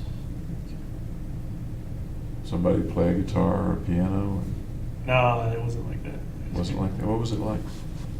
It was around a big kind of fire pit, but we didn't have any fires because it was wildfire season or whatever. So we had it about around the big pit is where all the kids would group up, and we'd take them to like breakfast or their activities or whatever. You remember any of those songs? Yeah. Tell me. I sing On Top of Spaghetti. It's a song about Okay. spaghetti. I think I've heard it. Okay. Do you remember? You're not it? going to make me sing it, are you? Oh, sure. Go ahead and sing. On No, Top I of don't want to Spaghetti. sing. Okay. To the tune of On Top of Old Smoky, right? On Top of Spaghetti. Oh, okay. But the Smokey two- the Bear is on like a different. But on Top of Old Smoky? No, that's not what it's called. It's not what it's called. It's On Top of Spaghetti. Yeah. And it's not a parody. Okay. No, it's a short song. Okay. Other songs that you remember? One about Hermes the worm. There's a song about a worm. I don't remember all the lyrics. Kids liked it? Yeah, it kept them occupied. Okay. How did you enjoy being there that summer? It was kind of stressful because I'm not that outgoing. Did it become less stressful as time went by, or did it stay stressful pretty much the whole time? Well, it wasn't stressful the whole time. It was just kind of, it wears down on you having to take care of so many kids. Okay. As you look back on specifically that summer, how does it make you feel, or what does it make you think of? Was a fond memory of at least trying to get out there and be more social. Do you think you were changed in any way when you went back to school in the fall because of that summer? I was more aware of the responsibility of taking care of children.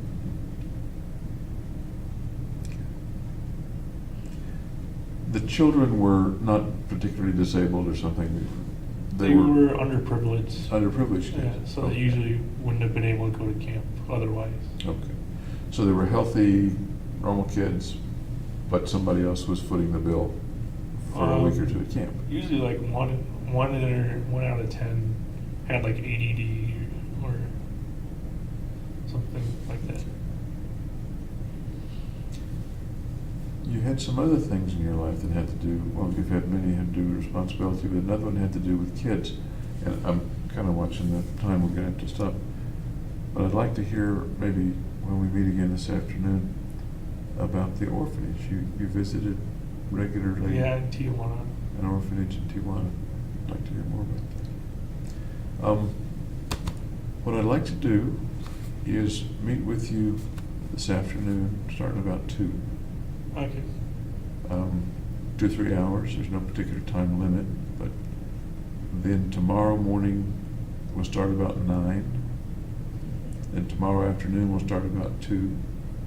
And we can do it on Friday if we want to. Okay. Is that okay with you? Yep.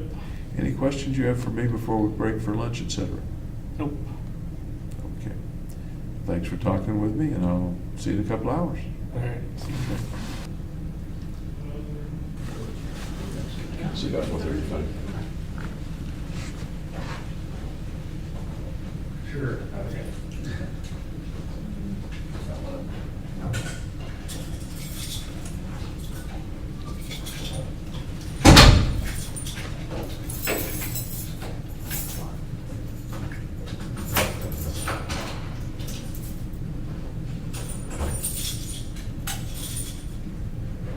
Not a bad idea to go to the restroom first. Yeah, there you go. Yeah.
say welcome back? My hands are all wet. That's all right. Have a seat, won't you? I think we got you some fresh juice there.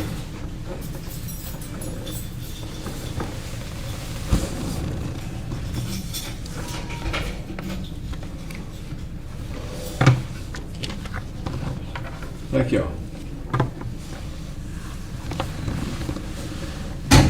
Did you get some lunch? Yeah, tuna sandwich and clam Tuna. chowder. And clam chowder? Okay. Well, this is our second session. I'll just say for the benefit of the tape that this is Wednesday afternoon. And you're aware that we're being videotaped and all the things. You're welcome to take this with you or keep it, by the way. Okay. Any questions about this morning or anything you'd like to add from this morning? Nope. Okay. Okay.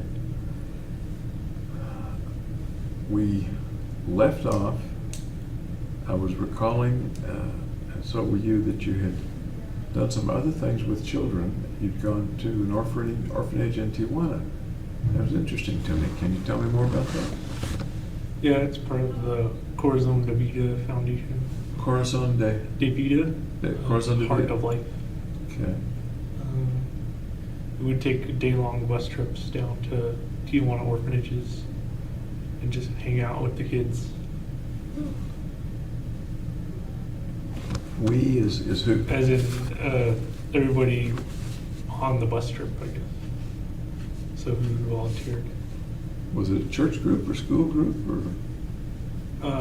No, just any group who wanted to get involved in the orphanage community in Mexico. How did you find out about it? How'd you get hooked up with it? It was advertised through the honors program at UC Riverside. Okay, and this is when you were in high school? College. In college, okay. Okay. Well, that's kind of neat. And what caused you to do that? What prompted you to sign up for that? I thought it'd be a good experience. In what way? And learning about children and just how they grew up.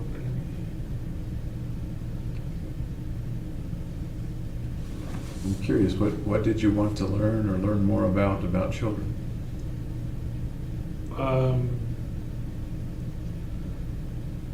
Yeah, I just wanted to learn more about children in general. Tell me about the children at Corazon de Vida. Well, they're all orphans, and they seem like just normal kids, and they like to play, and they have their own school at the orphanage too.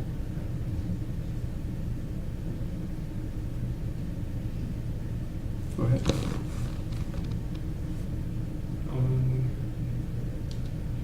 So some of the activities I did was play soccer with them, and play cards. How often would you do this? Like once every 3 months. Once every 3 months? Yeah. Okay. Were there other groups that went down at other times, or did the kids get visited once every 3 months? There were other groups that also visited them. And how long would you stay? Just for the day, and then we head back. We'd usually make them lunch too. Tell me more about that. How far did you travel? Well, it's not that far. It's like 2-3 hour drive. There's more to it than that. You gotta show me that picture in your memory. Well, once we brought a bunch of toys down for them for Christmas, it was like we could donate money to buy toys for them and stuff. Mm-hmm. Yep.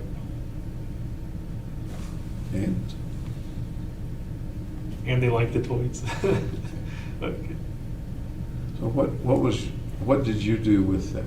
Once again, there's a video playing in your mind somewhere, and I'd love it if you point things out in there and say, well, this is where I bought the toys, or this is what I bought. Can you give that a try?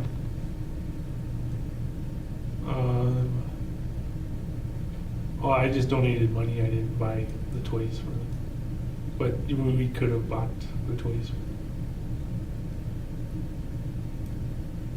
Did you wrap the toys? Nope. So, you're on the bus, you got toys in your lap or under the bus. Yeah, under the bus. What happens then? Then we do the border crossing, which is like, it takes like 30 minutes. Because they got to check out all the toys and stuff. Then we drive to the orphanage, and there's a couple different orphanages that we would go to.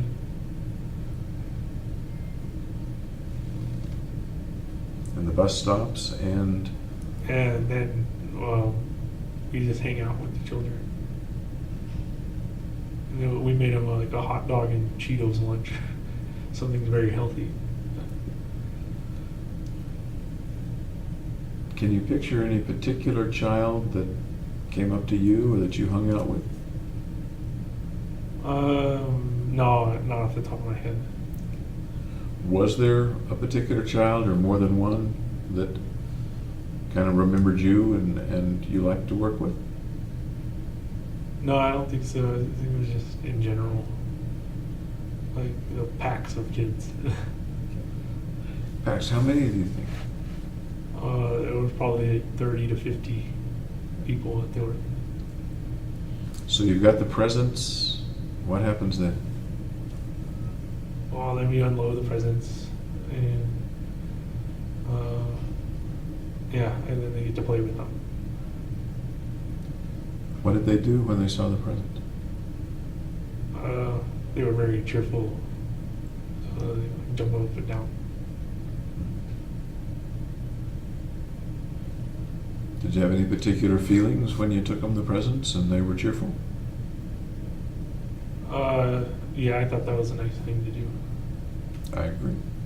Any other feelings inside you when you see the kids opening the presents and enjoying them? No, not really.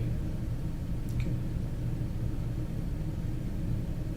Then you get on the bus and you go back Yep. to Riverside? Any trouble crossing the border this direction? Then we have to like get off the bus and walk across the border. Then the bus comes and picks us up. It's kind of a different procedure.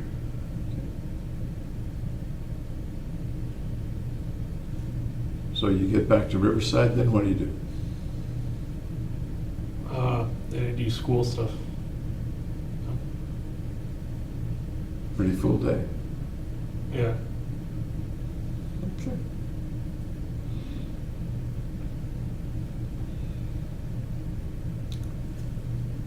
Any other times in your life that you worked at the camp and you worked with the orphanage? I know you got paid at the camp, but it was a nice thing to do. Any other times you can think of that you volunteered some time or did something nice for other folks? I did some gardening for the church that my mom usually goes to. So, what did you say? Some Gardening, gardening? like Okay. pulling up weeds and stuff. When was that? I was in high school. Tell me about that. Well, there's not much more to tell. You know. Okay. Was it a regular gig or something you did once? No, it was just once in a blue moon. Okay. So it was your mom's church? Yeah. Okay. Did the family go to church together? We used to, but I stopped going. Okay. Tell me about when the family did go to church. Well, we'd always buy donuts or go to Taco Bell before, like after church. It's the main thing I remember about church is food. What sort of church was it? I think the first church we went to was Presbyterian. Then we went to like, Lutheran and different kinds of Protestant churches. Okay. This is roughly how old? Since the beginning of church, probably like second grade Until? until probably ninth grade. Was the church a pretty big part of your family, or not very big, or the family faith? It's big to my mom. She really likes it. She used to usher and do the other like church activities. Okay. How about you? No, I was never really a believer, I guess. Okay. Did you go to Sunday school when you were little? Yep. And what do you remember about Sunday school? They had a bunch of couches in their kind of room. So it was a kind of a relaxed atmosphere. Kind of a... A relaxed atmosphere. Okay. And what did they do with you guys in Sunday school? Just read passages from the Bible. Mm-hmm. Was that a pleasant experience or a meaningful experience? What adjectives would you use to describe that experience? Indifferent. Okay. In the course of time, did you start going to the grown-up church? Yeah. Tell me about your experience, what it was like to be in the adult church, the sanctuary, the sermon, that kind of thing. Well, they would sing songs and do hymns and stuff. Usually the pastor would read passages from the Bible or something.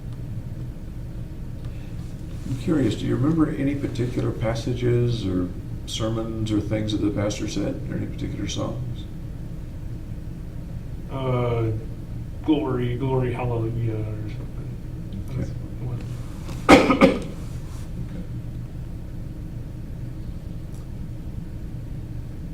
Would the family sit together, or Yeah. everybody, you and Chris, mom and dad? Yep. How hard was it to get you to go to church? They had to like bribe me with Taco Bell. With Taco Bell? Yeah. Okay. Was that an every Sunday sort of thing, or some Sundays? Pretty much every Sunday. Okay. You mentioned several different Protestant denominations. As far as you know, was the family a member of any particular denomination? I think they're Lutheran now. Okay. Including or excluding church, at that time, and let's say as long as you were through high school living at home, how important was faith in your life, religious faith? I'd say insignificant. Okay. Important to your mom. Yeah. Did she bring the faith into the home, or did she leave it at the church? I'd say she left it at the church. How about Dad? How did he feel about it? He's kind of like me. I'm sorry? He's kind of like me. So. Okay. But he would go because of my mom. Okay. You went away to college, you came back, and lived at home for a year. Was there any church in the year that you lived at home? No, none whatsoever. Was she still going to church or no? Yeah. But you didn't. Right. Did Dad still go with her? I think so, yeah.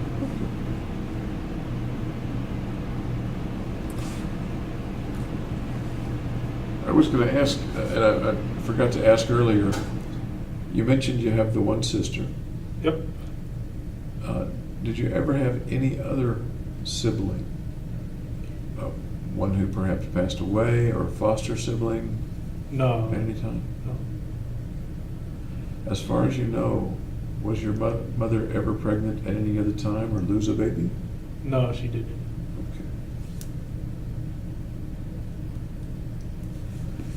Okay. Thinking back when you were a kid, doesn't matter what age right now, but thinking back when you were a kid, how did your parents get along? Very well. What did you see as the kid? Mom and Dad are over here doing something or in the same room. What did you see between them? Them talking to each other. Just kind of, you could see love between them. Okay. Could see love between them. And what was it that told you that you saw love between them? Just that they cared about each other. It kind of like shone through them. How did they show that? Just in their demeanor towards each other. And what kind of demeanor would that be? Close. Close? Yeah, close. You mean standing close or acting close or what? Just a feeling of closeness. Did that feeling come to you as well, or just between them? Yeah, it came to me too. Is there any particular time or any time when that closeness feeling between them was lost, even temporarily? Not that I could ever see. Okay. Did there ever come a time when the family closeness, including you, was lost? Sometimes. Like what? Like when I came back after college for that year transition, and I didn't have a job yet. Then it was kind of like get out there and get a job. Is that the way they put it? That's the way I put it. That's the way you felt it? Yeah. Again, I don't want to put words in your mouth. That's the way. Okay. Tell me more about what that was like. It was just like a small conflict because my mom felt I wasn't doing anything, so I should get out there and go to work. You think your dad felt the same way? He probably did, but he didn't voice it. Was that fair on their part? Were they right, or were they being overly pushy, or something else? I think it was fair for them to do that. And you did go out and get a job. Yep. What'd you do with the money? I saved it. Did you pay them any rent? No, luckily they didn't make me pay rent. So you saved it, I assume, for school and whatever would come along, or Right. for something in particular? No, just in general to save it. Okay. In the present, is faith a very important part of your life now? No, it's like it was before. Okay. Has there been a time since middle school, I guess, when religious kind of faith was an important part of your life?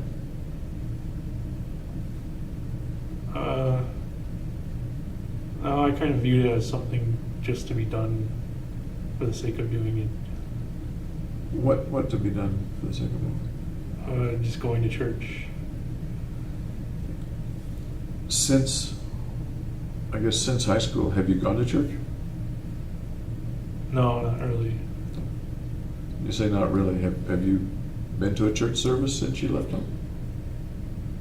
Nope. Okay. Of course, there's organized religion and organized faith, and then there's personal spirituality. Do you have a personal faith or personal spirituality? Yeah, I kind of believe God is everything. Okay. So he doesn't really need to be worshipped or prayed to, but he's just kind of everything in total. Can you tell me a little bit more about that? Well, he's kind of in our actions and in our thoughts. And he's the collective sum of everything. Okay. Collective sum of everything. So like anything you can think of, that is a part of God. Okay. That view and that feeling has a certain familiarity to it. I'm not sure where it comes from. I'm not sure either.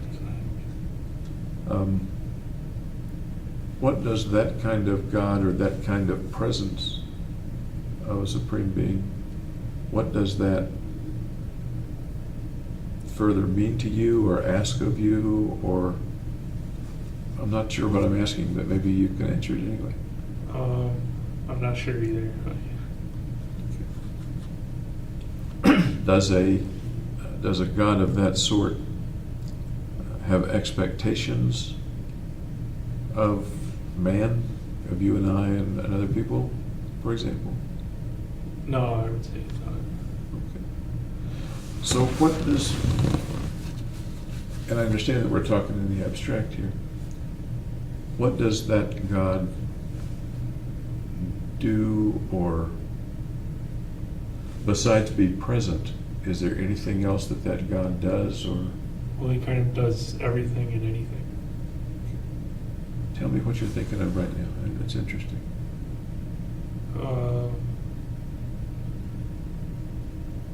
He's just kind of like the universe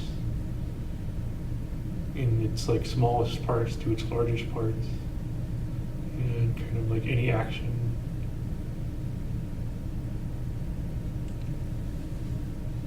So he acts in many ways. Right. Excuse me. Does he pay attention to what happens on Earth or in space or the rest of the universe? Well, that would kind of mean he's paying attention to himself, because he is everything. Okay. So if I were to ask, does he care what you and I do? What would your answer be to that? I would say yes and no. You're playing both sides of the street. Well, if you talk about everything, then it's going to be negative and positive. And Can you give me some examples? What might he care about?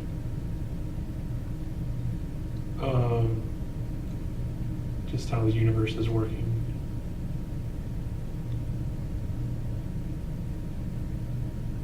How the universe is working? I'm not sure I understand. It's hard to say like what he would care about, because that's a single thing. It's a single emotion, and he would be caring and not caring at the same way. Do you suppose he would care about the shootings, for example? I suppose so. In what way might he care about the shooting? Just that it's changing something.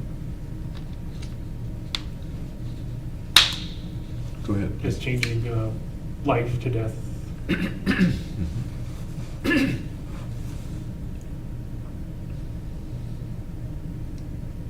And if we somehow attribute human cares and thoughts and feelings to God, what might he feel about that?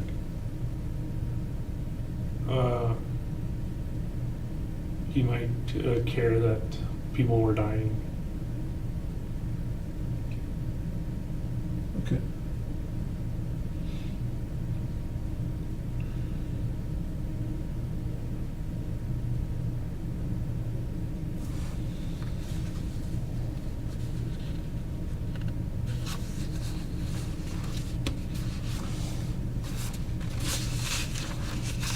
One of the things that folks have described about you when you were growing up, you used the word shy several times, was that you were a little bit isolated, a little bit of a loner. Is that an accurate description of you? Yeah. Can you describe for me where on the scale of lots of loner and not so much loner, where you would be and what that means? I'm not asking that very well, I know. Like an 8 out of 10, I would be on the loner scale. Okay. With 10 being 10 being lonerist. the most. Okay. You described a lot of activities with other people that you did and that you enjoyed, apparently. How does that mesh with the impression now that you're giving that you're a loner? Well, it's just that I prefer to be alone. So it's almost impossible not to do things with other people. because it's a social society. Okay. Were there ever times when you isolated yourself, took yourself out of the equation or out of the crowd or out of the group? Yeah, lots of time. Can you give me some examples of that? Well, one was when Gargi wanted to go to a bar, and I said I didn't want to go, and she got all angry. So I'm not much of a bar guy. And what did you do? I stayed home. She stayed home with you? Nope, she went. So you stayed, I'm curious, what'd you do when you stayed home? Watch TV. Okay. Other examples of purposely moving yourself into a more isolated versus less isolated situation? I can't think of anything else for the top of my head. When you got the apartment in college, not in grad school, did you have an apartment in college also? Yes. That was an apartment by yourself or with a roommate? It was by myself because I preferred that way. Because? I prefer that way. Would it be fair to just say that that was one of the things you moved from dormitory to on-campus housing, did you On say? campus to then my own apartment. And then to your own apartment. Yep. Tell me about the difference in feeling between being in your own apartment and being in a dormitory with a couple of hundred people. There's a lot more freedom in having your own apartment to do what you want to do.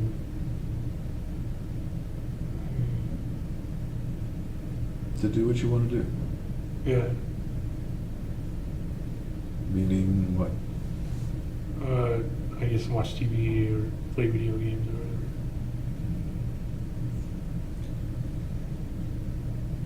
When you, let me take a little side trip here.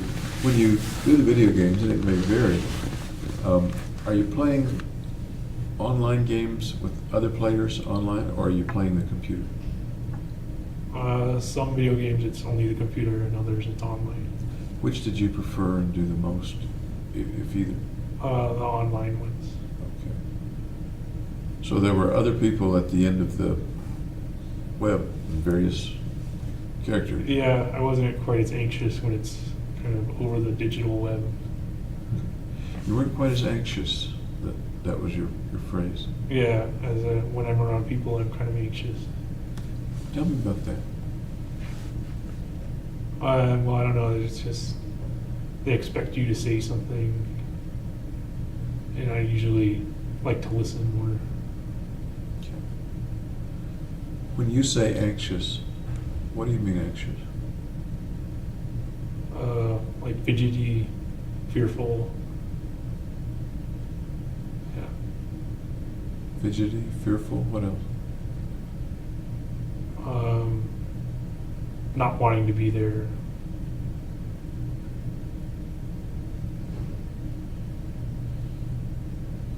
You sometimes need to escape from situations. Yeah, kind of escape. You sometimes escape from those situations actually, or do you just need to escape from them?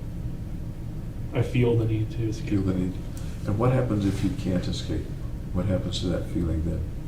And I kind of freeze. What's that like?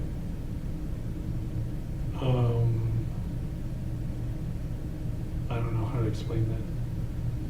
What are you seeing in your mind? Just uncommunicative. Are you seeing a picture of yourself in your mind? Kind of, yeah. Okay. You and I are looking, I'm looking over your shoulder looking at this picture. Point to the picture and describe the picture for me, would you? I'm standing there and not saying anything, and people are talking around me, and I don't know what to say.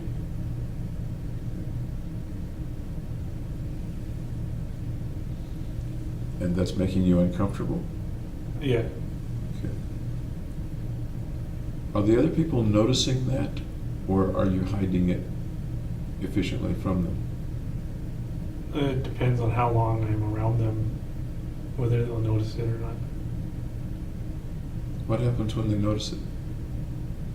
Then I feel embarrassed. What do they do? Stare. Anything else that they do? Not really. They ever laugh at you? No, I don't think so. Or point at you or say, get out of here, you're too shy? Or... No.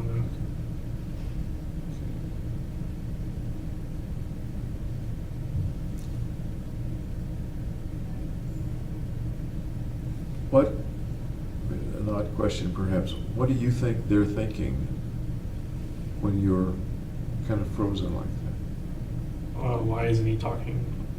Okay. What else are they thinking about you? Maybe there's something weird about him. But they don't say that, is that correct? Or do they sometimes say that? They won't say it to me, at least. You pretty sure that sometimes they were thinking that? Yep. And what makes you sure that they were likely to be thinking that?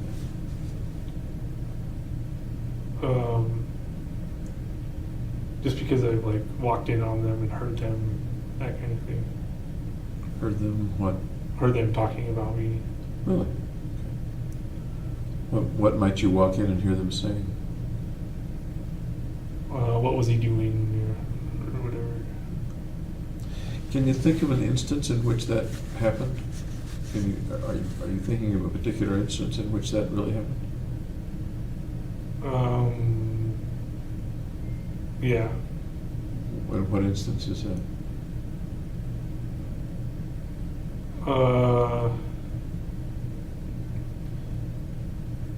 It's when it was at the camp Max Strauss, and it was with the other counselors. When a guy and a gal were playing chess, and I was watching, and then they left, and then I left, and then I heard them say it. How'd you feel when you heard them say that? I ignored it. How'd you feel? Not so great. What do you mean not so great? How'd you feel? Like there was something wrong with me.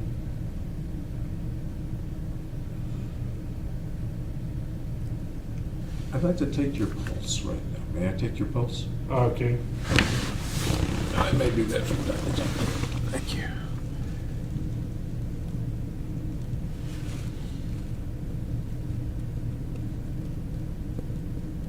Thank you.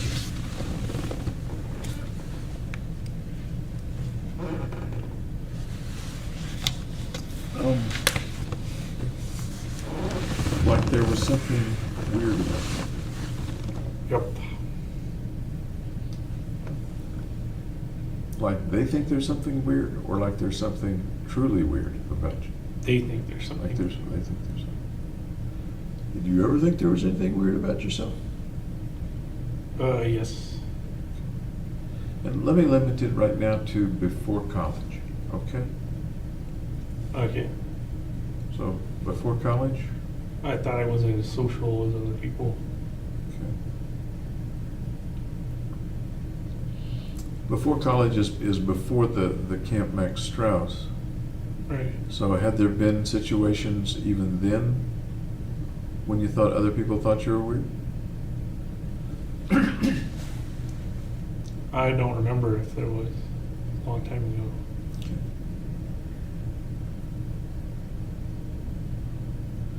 I want to talk a little later about whether and when you felt like you were weird. And we'll come back to that.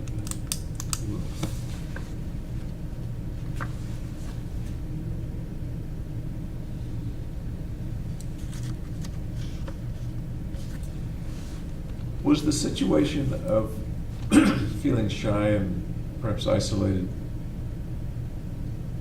were those generally related to particular situations, or would it be anytime there were other people around,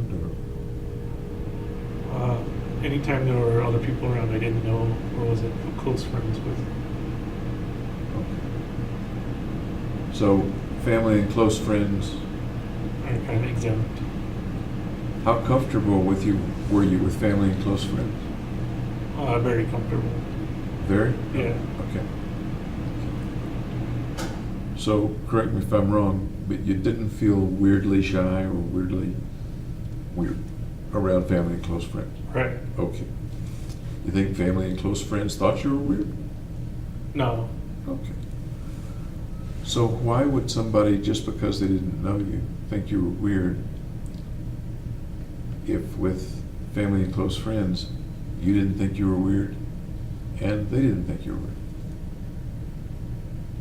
Because I'm different around different people.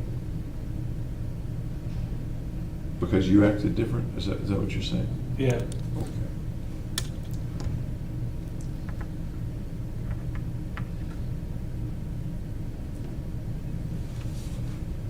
How quickly, or what does it take to get you from, okay, I know this person, I don't feel weird and I'm not acting weird, to stranger? What has to happen to make that change, to get you I was comfortable? just spending a long time with them. I don't know exactly how long though. Okay. For example, you and I have been talking for 3 or 4 hours over a period of a day. Yeah. Is it approaching that in any way, or is it pretty uncomfortable? It's still uncomfortable. Still uncomfortable. Yeah. Okay, fair enough. Fair enough. The people who are around you at the jail, they're not interacting very much with you, I understand that. Is it uncomfortable with them, or is it comfortable with them? Well, I'm not with them, so it's kind of neither. You're not with them, So it's neither. in what sense are you not with them? Well, I'm not communicating with them. I'm Got not. it. Mm, Okay. Okay. How about your defense attorneys? Where do they stand on that spectrum? I'd say I was close to them. Okay. So things are pretty comfortable? Yeah, pretty much. And your impression would be that they don't particularly see you as weird because you've become comfortable with them and your behavior is pretty normal. Right. So, and again, I'm doing all the talking, I shouldn't be. Is that pretty much the way you see it? Yeah, I've been with them for a while. So. Okay. Some of the staff here told me that you were familiar with them from last time you were here, Right. and they recognized you. How comfortable are you with the staff that you remember from last time? Not very comfortable. Can you put your finger on anything that makes it uncomfortable for you? That's a very broad, vague question, I guess. Just being there and not having something to do kind of makes it uncomfortable. Not having something to do. Yeah, because if you have something to do, it kind of avoids having to do direct talking, confrontation. Okay. So what would be the circumstance with being in a class with people you didn't know well? That would be fine because they're focused on the lectures instead of socializing with all the people.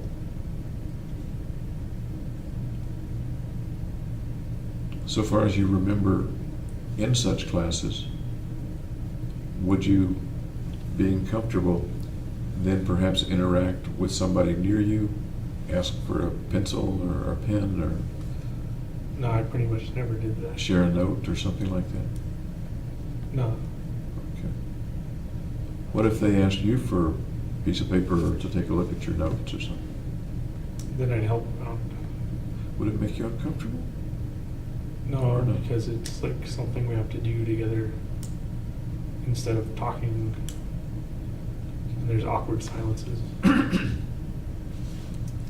so it sounds like you're saying that having a purpose takes the edge off the anxiety. Yeah. Okay. You and I have a bit of a purpose. I'm asking you 100 questions. And Yeah, you're the one doing the talking mostly. Well, I'll try to correct that. Oh. I'll try to correct that. Do you think as we continue to talk for a few days that you'll do more of the talking? It might get better. I don't know. Interesting that you use the word better. I see it as a little different. I'm not sure I see it as good or bad, or better or worse. Oh, So why did you say better? Is it bad to be? yeah, that's kind of my view of it. It's bad to have social anxiety. What's the worst thing you can think of happening in a social situation related to that anxiety or something that makes you uncomfortable? What's the worst that could happen? It could start a fight, I guess. What happens then? Then you have to avoid the fight somehow. What happens then? And it stops. Eventually it stops. How does it stop? After the confrontation is over, How does the confrontation come to an end? poorly. What does that mean? How does the confrontation come to an end? That I didn't give the right answer. I don't understand. How, you say you were concerned that there'd be a confrontation or a fight, Yeah. and then you said the next step is that it's over. And I'm asking you to fill in the blank. How does it get from a fight to being over? It just ends afterwards.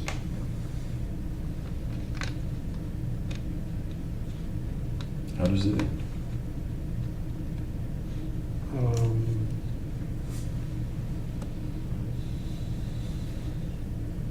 I guess just nobody says anything. Nobody Well, says it. Yeah.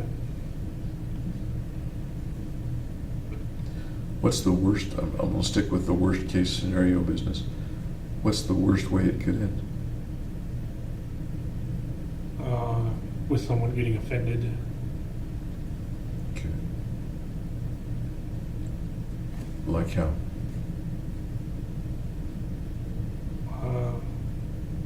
Like if I didn't say the right thing or not.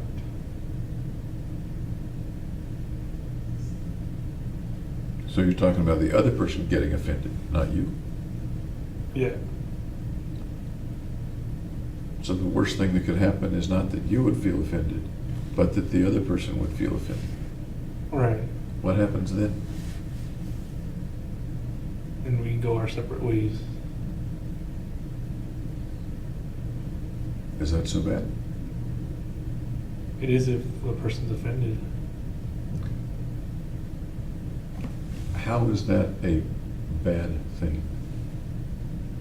That the other person is offended?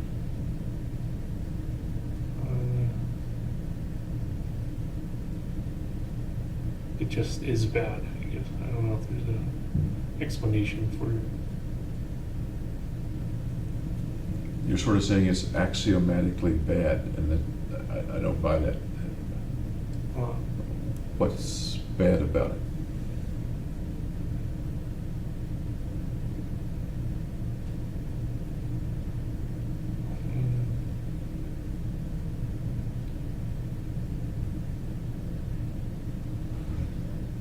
Just because I didn't say the right thing or not. You already said that. We're in a little circle Yeah, here. it's axiomatic. Okay. Let's come back to the worst thing that could happen. Parting ways with the other person feeling bad is the worst thing that could happen? I suppose there's worse. What might be worse? If somebody gets killed or not. Okay. Can you picture a circumstance where that might happen between you and somebody else that you're talking to? I can't see myself doing it. Okay. How about you getting killed? I also can't see that happening. Okay. What I'm kind of trying to come to is within the anxiety, which you use the word fear as well,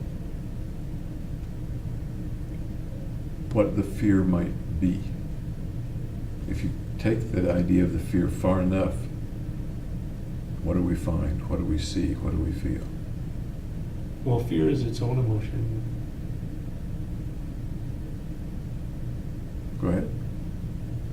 So it's it's not different from the other.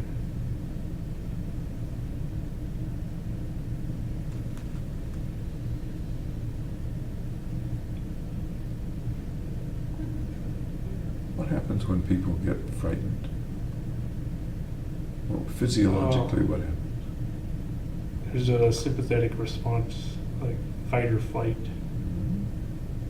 So people either confront it or they run away from it.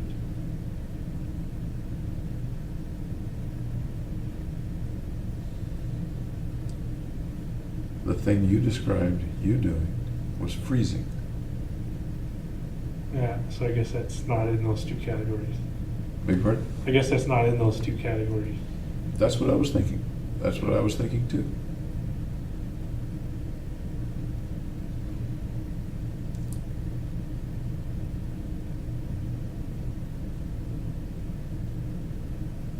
So which do you think James wants to do in this hypothetical situation?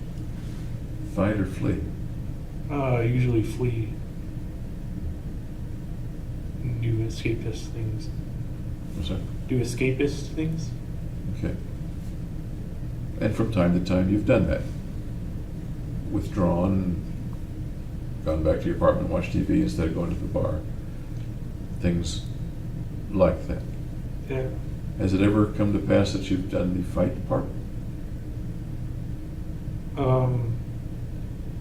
Not like physical fight, but like, I guess verbal defense or something. Ever been in a physical fight? Oh, when I was a kid, like little, like scruffs and stuff. Very often? No, it's just once in a while. Okay. Let me take a side trip and, I'm sorry, I look over that way. Occasionally somebody's waving at somebody and I think they're waving at me and they're not. Okay. If they really want us, they'll pound on the window, I guess. Let me take a side trip into the fight business.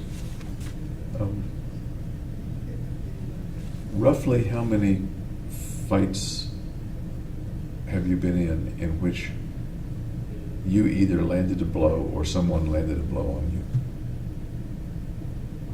It's more wrestling, I would say. So there's no blows landed. Okay, well, the contact is really what I'm...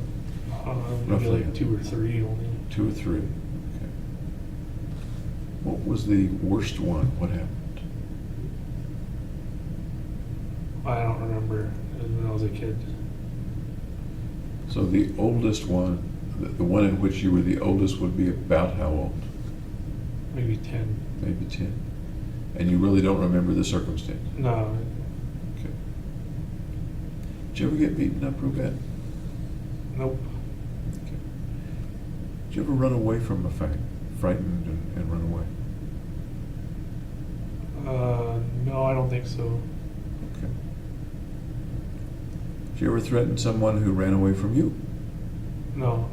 Okay. Now we come back to the verbal altercation you were talking about, okay? Yep. The flee or fight verbally or freeze. I usually just don't say anything, so I try and ignore the verbal attackers.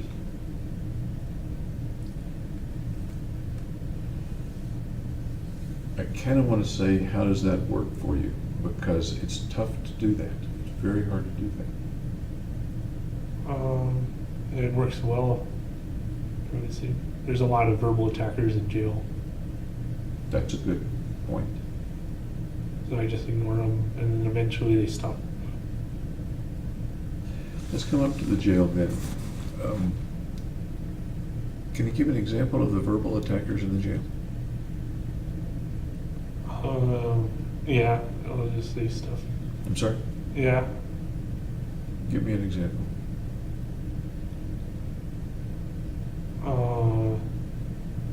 They say like baby killer and stuff. Okay. Who's this coming from?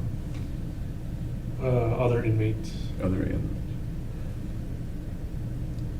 Do you have any contact at all with other inmates?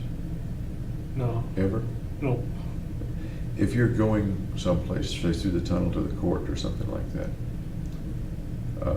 They like lock down the hallways. they lock down the hallway and take you down the hallway. So you don't go over to the wall, or they don't go over to the wall while you pass. They're actually not in the hallway. Yeah, they're outside of the hallway. Then how do they know it's you to yell at you? That's not usually where it happens. It usually happens at my cell with like the cleaning trustees coming by and yelling stuff. Okay. So folks in the jail know that James Holmes is in MC1 or whatever the Right. cell is. And perhaps a trustee working, or perhaps somebody else who's temporarily in another MC cell may yell things. Yeah, that's pretty much how it goes. Okay. Has there ever been a circumstance where they've gotten to you physically? Or No. they? Oh, I'm sorry. No. Oh.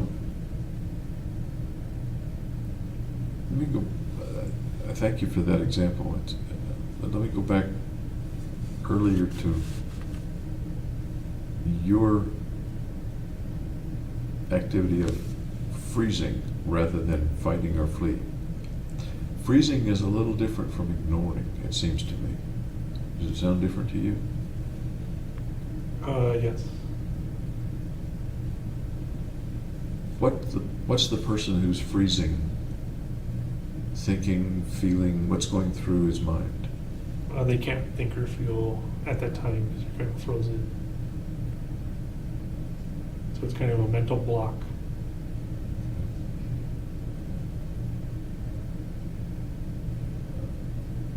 A mental block of the whole mind, or just for that part of the mind that's involved in the Coming up with a response or something. Okay. Does that describe you pretty well in those circumstances?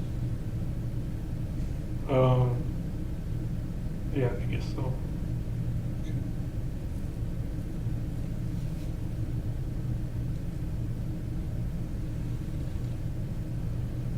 When was the first time that you noticed that you did that or could do it? When was the first time you recall doing it?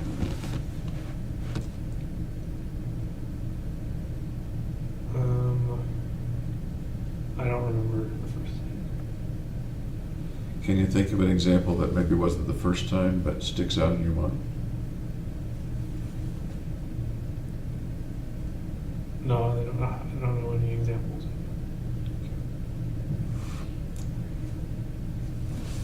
Was there a time or a period in which you realized you were doing it more or more strongly, more obviously to yourself? In graduate school. Okay. What might that have had to do with, what might you have been doing? Like discussing lab papers, lab articles.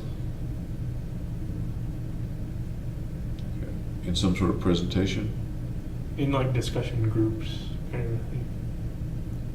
Tell me what that was like. Well, Tell me a people, picture like- of that circumstance. Yeah. A person would choose a figure, or they'd have a figure assigned to them from a paper, and they'd have to usually explain what it was.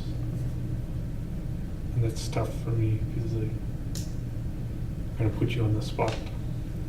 And when you say a figure, like a graph or something. Okay. You'd be kind of on the spot. Would you generally know know about the topic, but be on the spot with regard to talking about it? Yeah, I usually know what was going on, but then have trouble saying it or living it out. Okay. If you were talking just with one other classmate, for example, lab partner, would the same thing happen, or would it? No, it was usually the group. It's in the group. Okay. How well did you know the folks in those groups? See them every week, or every day, or once a month? It would depend on if it was, on what class it was. If it was a neuroscience one, then I knew pretty much most of the people there. And you would still freeze up? Yeah, sometimes. Every time, or just sometimes? Sometimes. How much? How many times out of? I'm kind of asking how often. Maybe 50%. And what happens when you freeze up? Take me through the process of the next 15 minutes.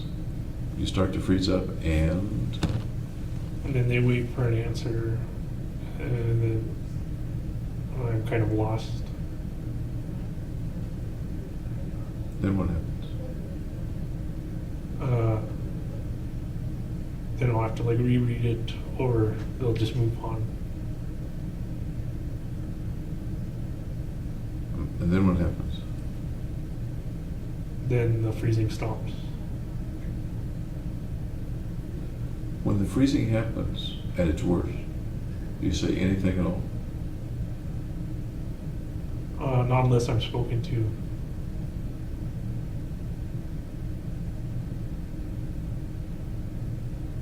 So if someone speaks to you, you would respond? Yeah, I try and give my best response available. Was that response generally an appropriate response, or no? Yeah, I'd say it was appropriate. Okay. I read a little bit about you giving presentations. Yep. And maybe these are the discussion groups you're talking about, but it appears that you or someone similar is standing up with a PowerPoint presentation. Right.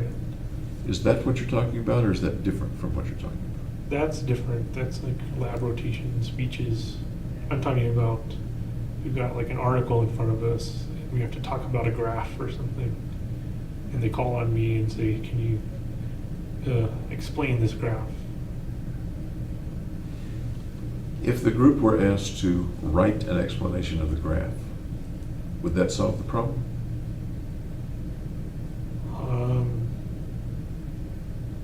If I wasn't put on the spot, If everybody in the group were asked to, then I would know what to do. I'm sorry? Then I would know what to do. Okay. If you were asked to take the graph home and interpret it, That's easy. that'd be easy. So it's not a question of not knowing the stuff. Right. Gotcha. Tell me about the larger presentations with PowerPoints and things like that. They were in front of the neuroscience department, so a bunch of professors and students. And how did those go for you? They went okay. I got feedback from the graduate training committee. What was the feedback like? It was usually critiques or criticisms. Useful, hard to take, positive, negative? Mostly negative, I would say. Were you able to use that feedback to do it differently the next time, or no? Not really, no. Okay.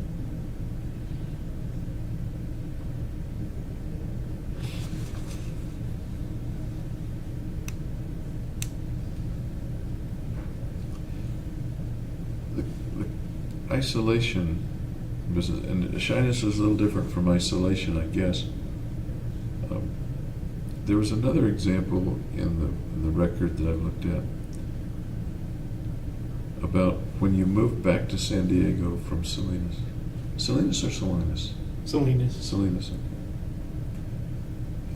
And, there was a Steinbeck book written about Salinas, wasn't there? Yeah, he used to live there. Okay, that's what. Of Mice and Men. He used to be eating grapes of wrath. Did you read much Steinbeck or know much about that history? Obviously, you knew that. We read him in school, I think. Okay, interesting. Did you like reading Steinbeck? Yeah, he was fine. Okay. What was your favorite Steinbeck book? Mice and Men. Okay. Why do you suppose you were drawn to that particular one? Besides the fact because that the characters were interesting. Okay. Being short didn't have anything to do with it. Being short? It was a short book. Oh, that probably did for the book report too. Okay. Okay. Anybody in particular in that book that you might have identified with, or? I think Lenny. Okay. Really? Yep. That's an interesting one to identify with. And you were pre-middle school at that time. You were 12 or under, right? Yes. So tell me how you and Lenny might have been similar or felt similar.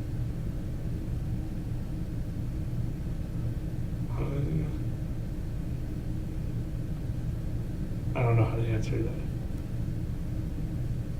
How I felt compared to, What are you picturing in your mind right now?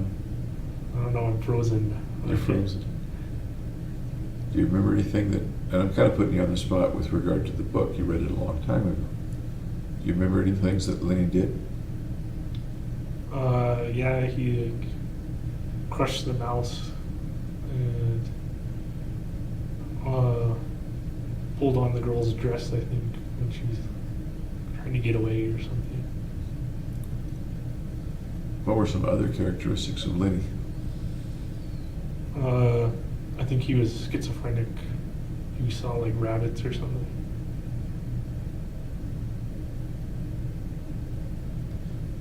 And what was it about Lenny that you think applied in some way or other to you, even at age 12 or however old you were? I just thought he was the most interesting character in the book. Okay, interesting character. He was also a character that almost everyone misunderstood. Oh, I don't remember that. Okay.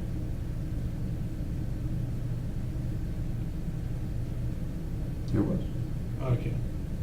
He had a friend, George. George. Everybody else teased him, but with a friend he was comfortable with. You recall that about the book? Yeah.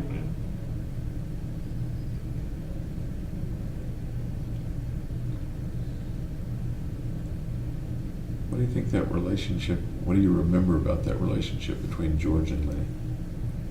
How did George feel about Lenny?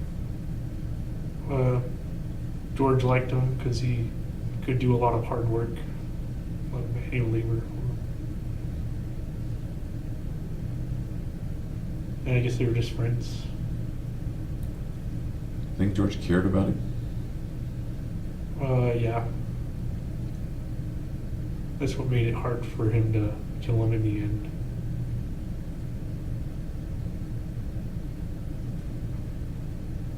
Tell me about that act of George killing Lenny, if you remember it from the book, and it was pretty striking. That's all I remember about it. Do you remember why George killed Lenny? Yeah, Lenny accidentally killed another person. I don't remember who. But they were out to get him.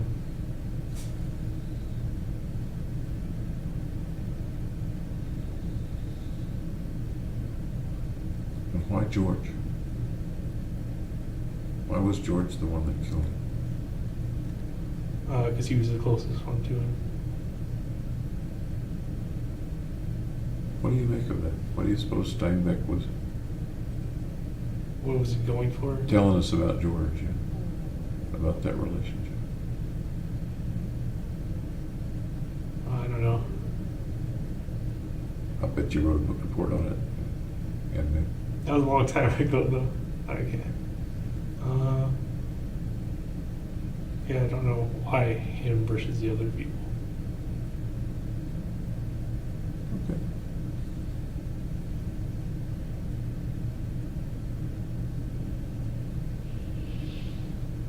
Did you want to move back to San Diego when the family moved back? Or do you remember? I wanted to stay in Salinas. You wanted to stay in Salinas? Yeah. What do you remember about not particularly wanting to live in the city? Just that all my friends were in Salinas, so I'm gonna have to kind of restart. It's tough for kids to restart.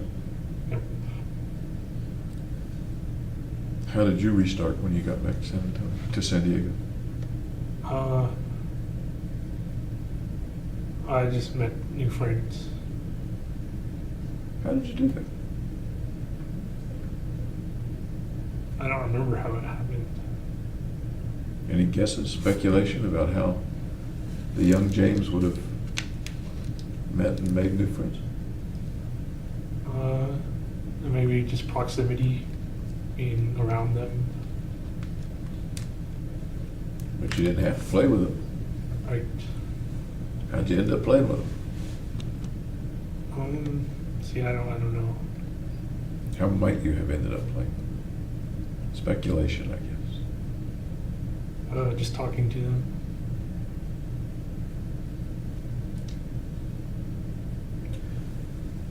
Do you recall whether there was a period in which you didn't want to play with them? You wanted to keep to yourself when you moved back? No, I wanted to make new friends. Okay. There's some place in the record that talks about you sitting in the closet reading. Well, I don't know what that's about. Does that ring a bell? No. Doesn't? Okay. And I'm not sure either. Does it say when or what? Is It was when you moved back to San Diego. When did the family move to San Diego in the first place? How old were you then? when I was first at San Diego, Yeah. I was born in San Diego. You were born in San Diego, okay. Yeah. So you're there for a long time, and you only came back one time. Yep. Somewhere in the record, there's something about you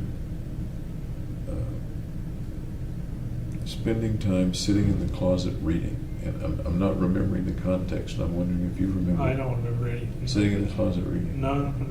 Kids do some interesting things. Yeah.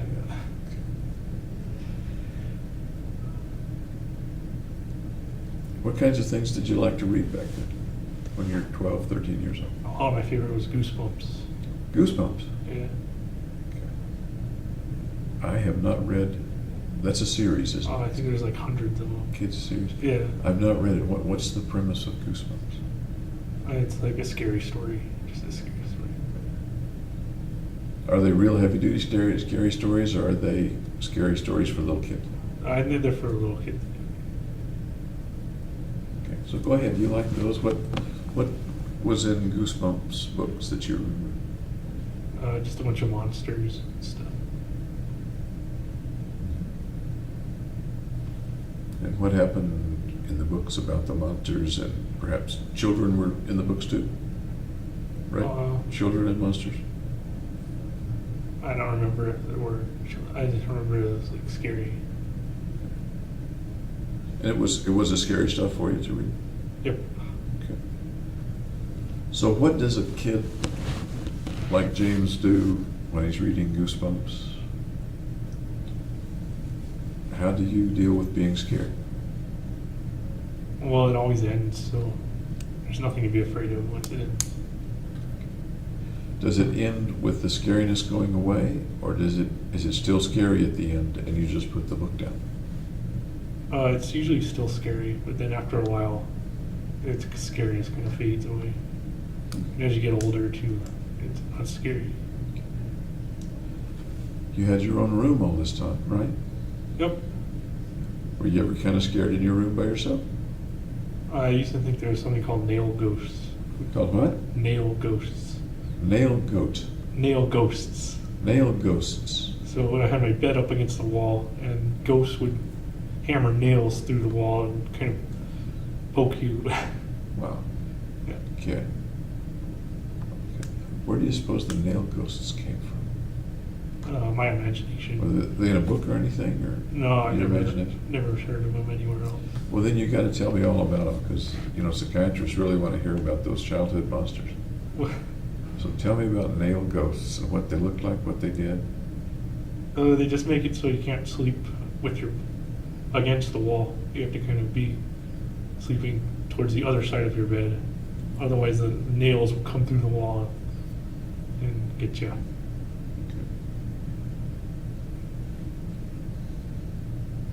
How did you deal with that? You slept, for one thing, you slept away from the wall, I see, Yeah. right? Okay. How else did you deal with that? Well, I eventually got over it. Okay. Did you ever decide, hey, I can't sleep here, and go try to sleep with mom or dad, or sleep on the couch? Or... Maybe it was like a nightmare or something. I'd never do that. Okay. Did you tell mom or dad about the nail ghosts? I don't know. I don't remember. And one of the things I was wondering was, what was their reaction to your fear of the nail ghosts? Do you remember? No, I don't remember. I don't know if I told them. Did mom or dad know that you were afraid of anything? Heights, or jumping off the high diving board, or nail ghosts, or anything else? Yeah, I was afraid of the dark. So they got me one of those little lantern light things. Okay. And how did they treat, speaking of each one actually, how did mom treat you? How did dad treat you about knowing that their son was afraid of the dark?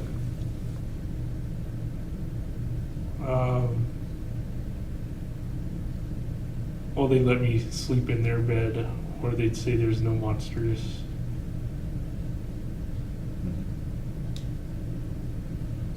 Yep. Did that help? Yeah. Sure. Okay. Does the frozen feeling that you've described very articulately, does that frozen feeling bear any resemblance to the feeling of being afraid in the dark or the nail monsters? No, I don't think so. The visceral feeling is not similar as far as you can recall? No, I just go further under the covers so I wouldn't like freeze or anything. Okay.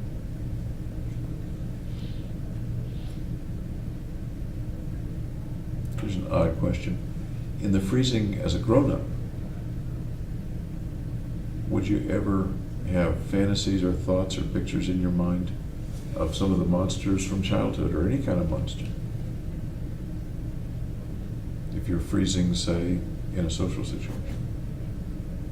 I would have like violent images. Violent images. Yeah. Tell me about them. Things like saws going against the other people. Like what?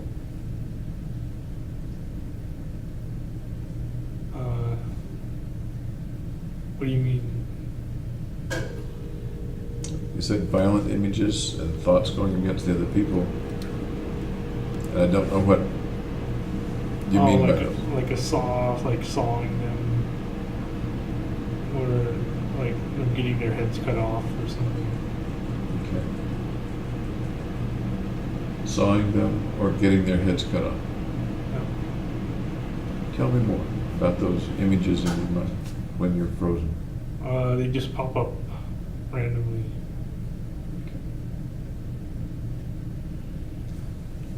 they pop up randomly, say, when you're older in the grad school? Or is it much younger? Since like high school on. Let's take that fantasy to some end, some maybe ridiculous end. A saw pops up. What happens then in the fantasy? It just like chops off a limb. What kind of saw? Who's holding the saw? What happens next? It's just kind of like a floating saw. And then once it happens, then it's like, then there's no more, it's done. It's done.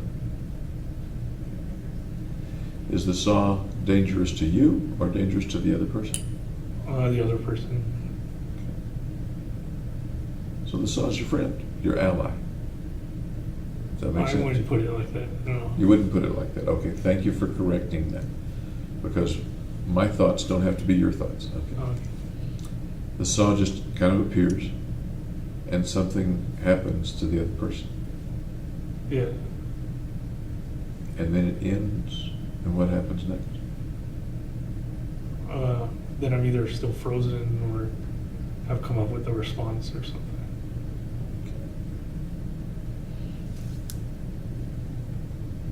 Why do you suppose you quickly corrected me when I said the saw was your ally? You're having violent thoughts against somebody that's making you uncomfortable, Right. and something's helping you, or something's cutting off his limb or his head or his arm. Why do you suppose you were quick to say, hey, not my ally? It's just a random saw, or something like that. Because the saw's doing it on its own. I'm sorry? It's doing it on its own. Saw's doing its own. Okay. Think the saw's any part of you, mentally speaking? Getting very Freudian about it? No, I don't know. Did you ever ponder that before? Gee, I wonder where the saw came from. You ever think about it or ponder it? No. Okay. What are some of the other fantasies or images that come up when you freeze? Like a nuclear winter. What do you mean? Like setting off a bunch of atomic bombs.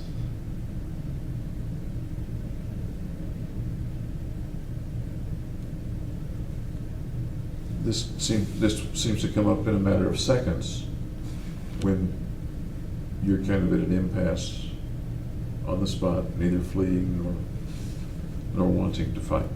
Does that make sense? Right. Okay. What do you make of that? What do you make of that nuclear winter picture coming into your mind? It's unrealistic. It's going to happen or anything. What do you make of it coming into your mind? I don't know why it's popping up. Can you speculate on it? It could be arising because I'm frustrated, I guess.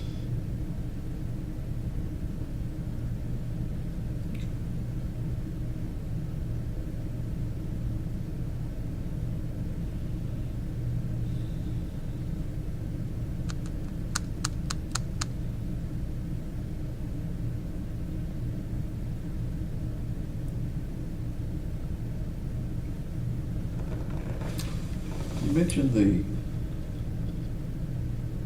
internship with the Salk Institute. I remember in the record somewhere you applied for a job as a lab tech. Am I right about that, or am I misunderstanding that? It's separate from the internship. That was a separate thing. What was that circumstance? What was what circumstance? Yeah, The lab tech? The lab tech, yeah. I don't remember. I think I applied for a bunch of lab tech positions. When you were between college and grad school? Was that in that year when you were living at home? Yeah. Okay. Oh, I know there was something else that I was curious about. There was something in an email that mentioned Phi Beta Kappa. Are you Phi Yeah, Beta Kappa? I was a member of Phi Beta Kappa. Very good. And you no doubt still are. It's a permanent thing. Okay. Okay. So you've got your key and everything. Yep. Congratulations. Thanks.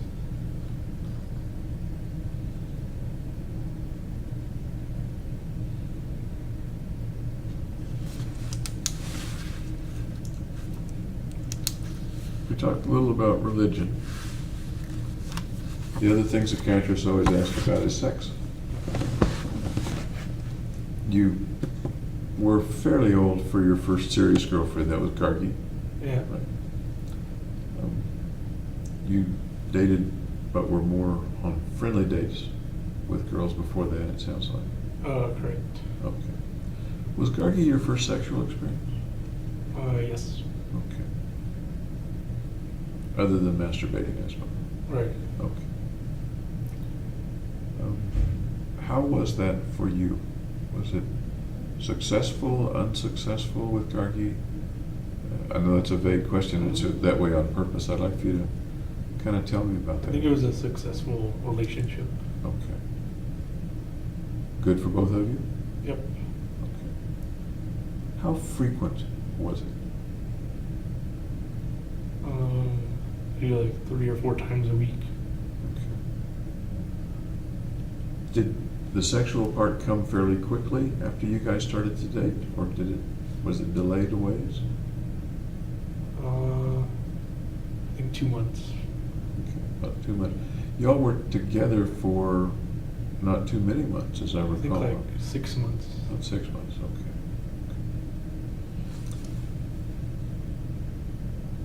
I take it she never became pregnant? No. That's fair to say? Yeah. Okay. Anyone else in your life that you've ever had intercourse with? Nope.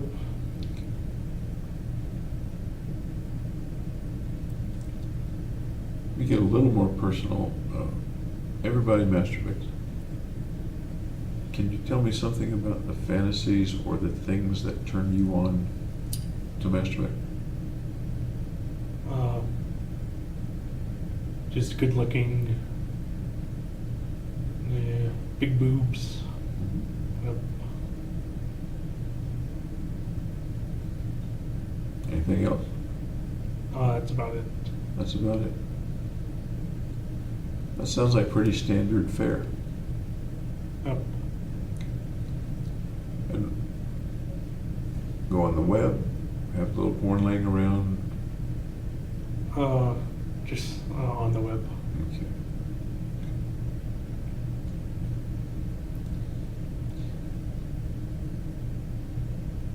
There are other places to see boobs and stuff. For example, peeking in windows and things like that. Did you ever do any window peeking? Or? No, never. Okay.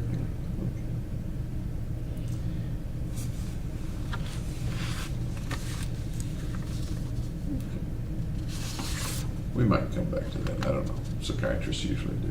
Okay.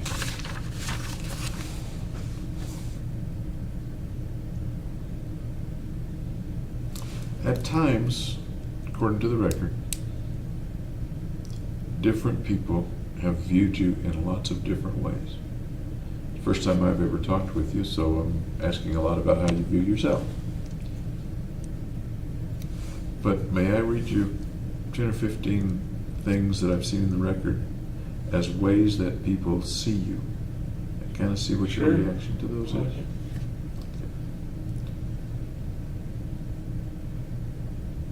One of the phrases is that, and this is I think both prior to the shootings and since the shootings, trying to keep it together. What does that bring to mind for you? Trying to keep it together. Is that accurate, not accurate? I don't know what it is. Okay. What comes to mind?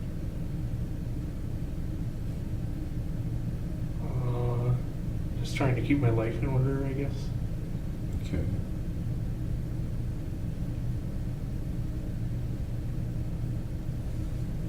Anything after that? No. My impression, and again, it's my thought, not necessarily yours, is trying to keep your mind together. trying to kind of keep from losing it in some way. Okay. Does that resonate at all with? That sounds accurate. Okay. So tell me how it sounds accurate, because this is what other people are saying. I'd much rather hear what your view is of it. Well, I became more disorganized, and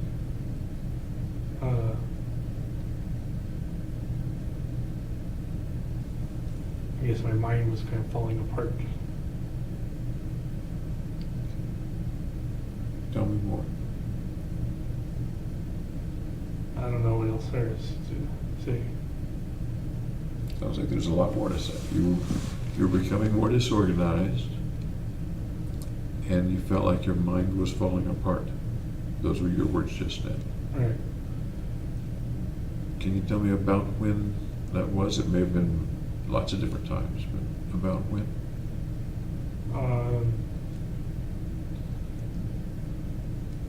Like after Christmas, when I came back to graduate school. So that would be early 2012? Yeah. Okay. Can you expand on that a little bit? What was it like? What was going on inside you? Well, I was sick. I think I was sick from mono, and I was fatigued all the time.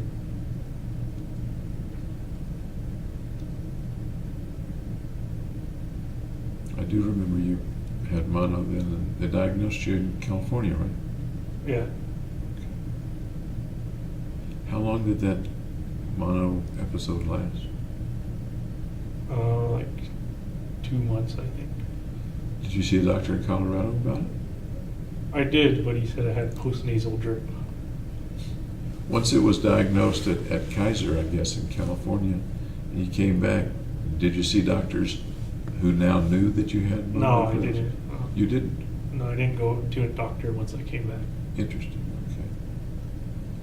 So what was the course of that mono? What happened then? I was just tired most of the time.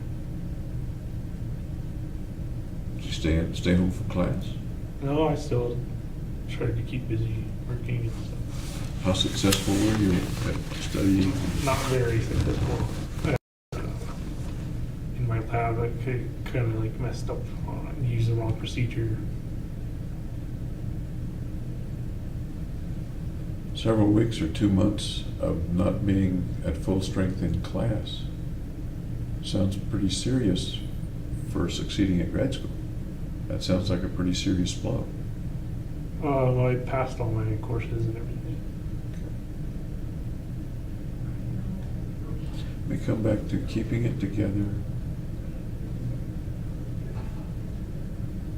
keeping your mind from falling apart, if I'm remembering the words right. What else about that?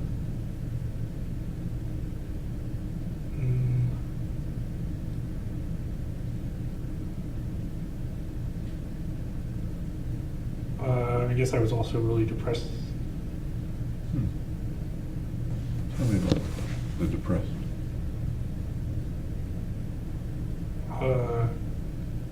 Because I broke up with my girlfriend. That was a little later. Was that in March? Am I remembering that right? When did you break up with Gargi? I don't remember the exact month. It was early 2012. Okay. But the important thing is you said pretty depressed. Can you expand on that a bit? Yeah, I didn't have like my normal drive to finish things and succeed. What's it like to be that depressed? Didn't have your normal drive. What else? Kind of stuck in a rut. What do you mean? It was hard to get up and do things.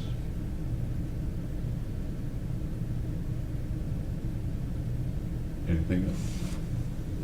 Nope. Think it was more mono or more depression or both? Neither? I think the depression was separate from the mono.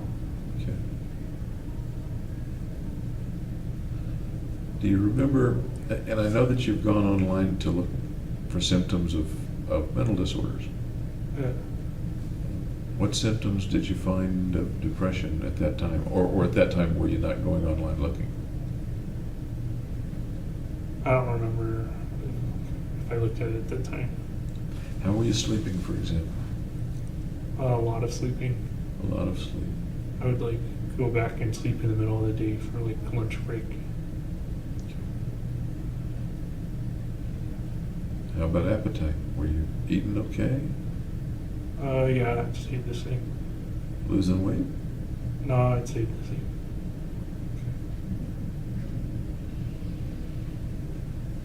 Did you feel like things were pessimistic or hopeless or not?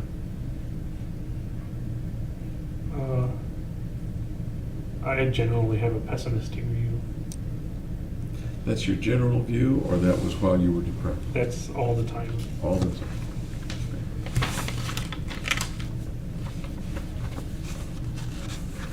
This particular time after you came back from Christmas, is that the most depressed you've ever been in your life? Yeah. Then I really do want to hear more about it. You still went to class? As far as you remember, did you go to all the classes? Yeah.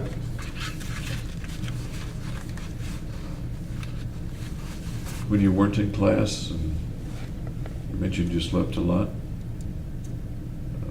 at that time, were you still seeing Gargi, or do you think you'd broken up by that time? The depression was after, I think. Okay.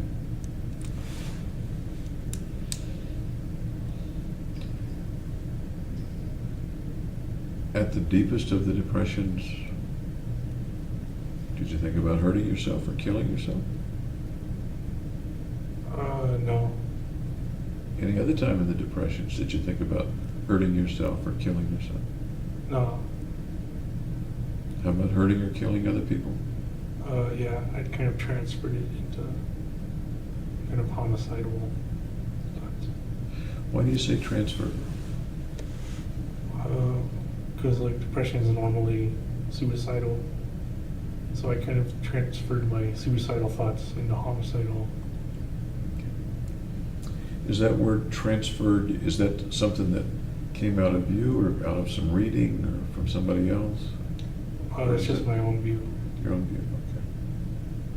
Tell me about what you were thinking about hurting other people or killing other people.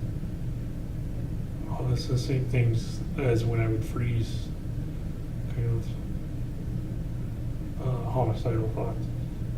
Okay.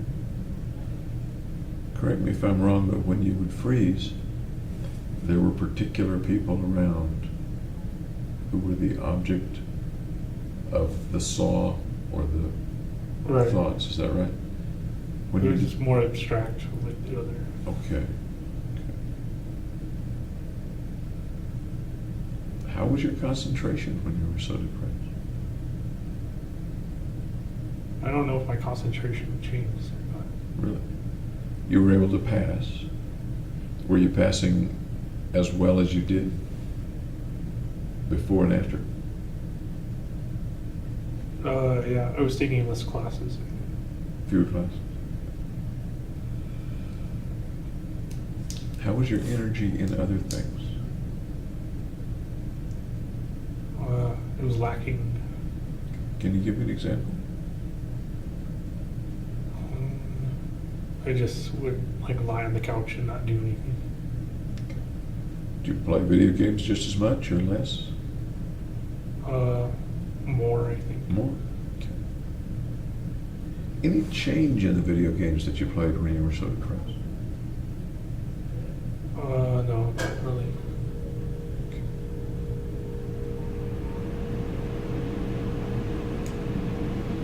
You mentioned that you didn't have thoughts of suicide. Did you have thoughts of dying or thoughts that you might die? Not me, someone else.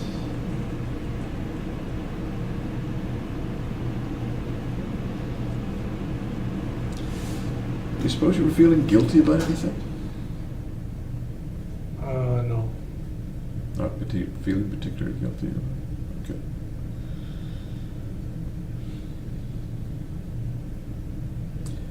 Within the Depression, as far as you can remember, do you think you stayed in contact with reality pretty well? Or do you think that there were times when you weren't in contact with reality? Well, I think of the nuclear winter, and that wasn't realistic. That was part of the freezing part. Was that also part of the depression part? Yeah. Okay. And the nuclear winter,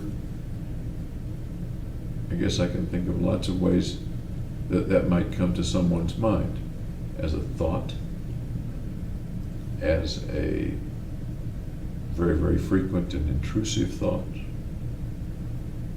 and maybe in other ways all the way up to truly believing we are currently in a nuclear winter. I didn't believe we were in it. It was just an intrusive thought. An intrusive that thought. kept coming. Say that again? That would kept coming. Okay, a thought that kept kind of intruding about. And what was the picture or the thought of nuclear winter? Can you paint that picture for me? Just a big atomic bomb cloud.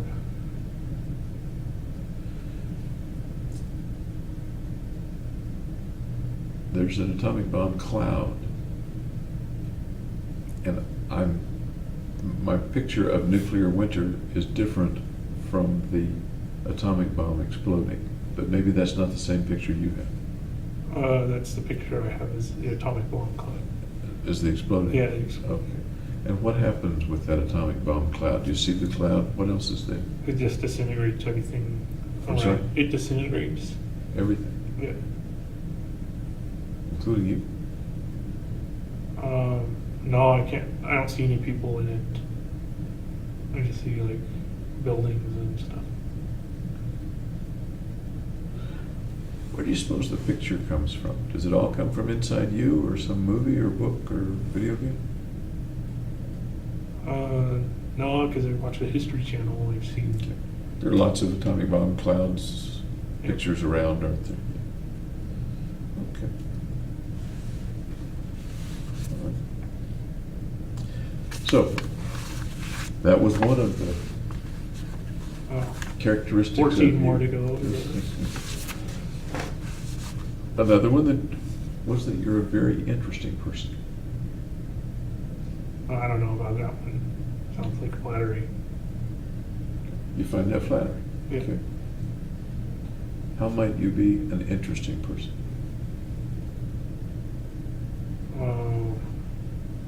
I might be mysterious because I don't share that much of what I do. By being mysterious. Yeah. The mysterious, interesting guy. Yep. Okay.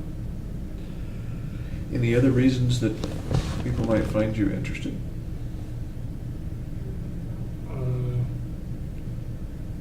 I can't think of one. Okay. Another phrase is extremely bright. Okay. I don't know if I would say extremely, but Somebody did. Somewhat bright at least. Somebody said extremely, and maybe more than one person. I don't have the number of people here. But, Okay. being honest, that's pretty accurate. Again, not maybe extremely, but I'd say the bright part was at least. Why would someone describe you then as extremely bright? Because I work hard and study and do that. Would they be mistaken? Nope. Would you have fooled them into thinking you were extremely bright? No, I try and be more modest than that. Would you say that a person with a 4.0 average in high school, and even better, a 3.9, whatever you said to the third decimal, in college, in a pretty tough college course, would you say that takes an extremely bright person? Just 1 second, I'm going to ask these people to be quiet. Okay? All right. Will you all keep it down?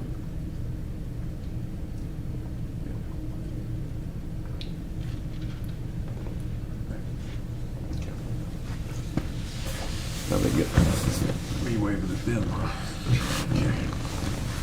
I'm confident they can't hear our conversation, but they're cackling. Anyway, it's something else.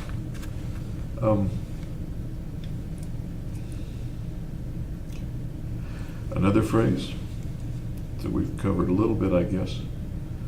Awkward around other people, having difficulty in social situations. Yeah, I'd say that's accurate. Okay, we've talked about that a bit so far. And I remember this one, more than one person said, pretty much similar to other research grad students. Nope. Big part? I didn't stand out. Like, Okay. I was pretty much going with the flow. In what ways do you think someone, for example, someone at the grad school might say, yeah, and what I'm talking about is detectives who would go and interview your professors and colleagues and stuff, and they would say, in general, he was pretty much similar to other research grad students. In what way, what does that mean to you? Because I've never been a research grad student before.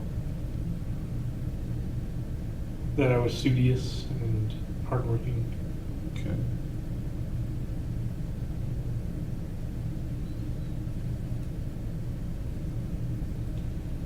Very angry. No, I'd say that's inaccurate. You'd say that's inaccurate. Yeah. Why might they make that mistake? What might give them that impression?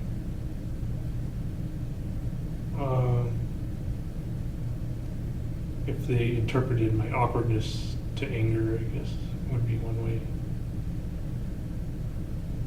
That seems a little odd to me. How would they interpret awkwardness as anger? What would lead to that?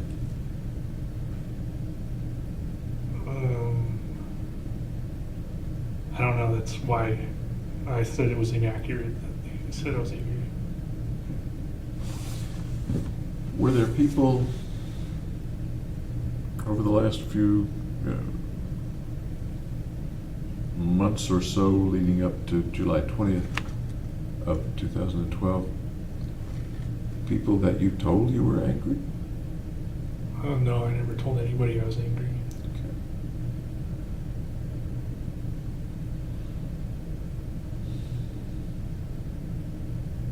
I'm thinking of folks that you told, or who at least got the impression that in some ways you had a hatred of mankind, or were angry at mankind. I wrote hatred of mankind in the notebook. Okay. To you, does that translate to very angry, or is that different from very angry? To me, the hatred's kind of like hating broccoli or something, not a fiery, angry, passionate hate. Okay. It's kind of an aversive hate. Okay.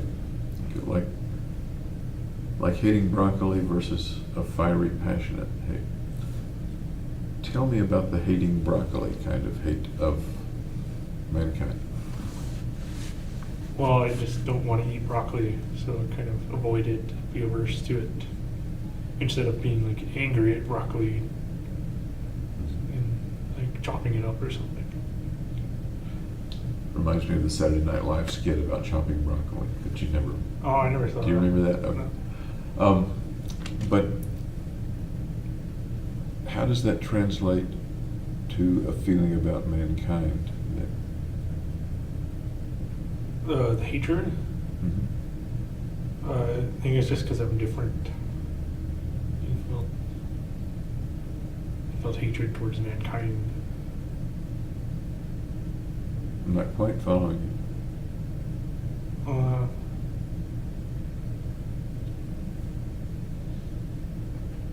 I guess I figured I was kind of separate from mankind, so it felt different. Can you get us from I feel separate from mankind to I hate mankind?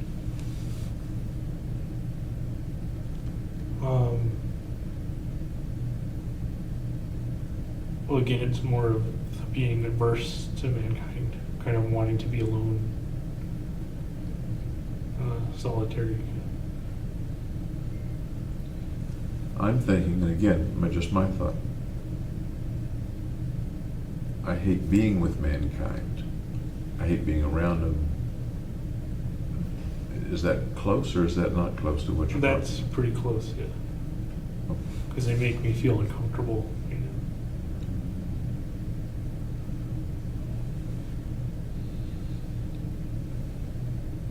When I think of somebody making me or us feel uncomfortable, one of the things might well be, I hate being around them, I don't like being someplace where I'm uncomfortable. Right. The other thing might be being angry at them for making me feel uncomfortable. No, I was never angry. Okay, not that. And I guess that would have to do with, am I uncomfortable because of some characteristic of them that makes me uncomfortable, or am I uncomfortable because they're doing something to get to me, to make me uncomfortable? Does that make sense at all? Yes. I'm not sure which one it would be. Okay. And again, I'm not trying to put words in your mouth. Next phrase, very self-centered. I'd say that's accurate. Tell me more about that. What do you think of that? I kind of view the world through my own eyes as opposed to other people's.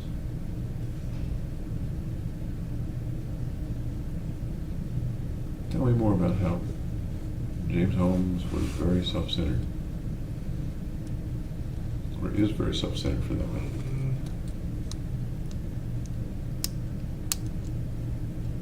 Well, all that work I put into studying and learning, that was all self-centered.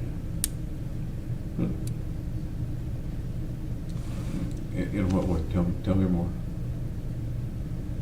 Why is it self-centered to put work into studying? Because you're kind of gaining knowledge for yourself, improving yourself. Okay. What did you plan to do with the knowledge? Get a good paying job. Was there any other purpose in the knowledge? Why else did you want that knowledge? I wanted to see why I was different. You wanted to see why you were different. Yep. Talk more about that, would you?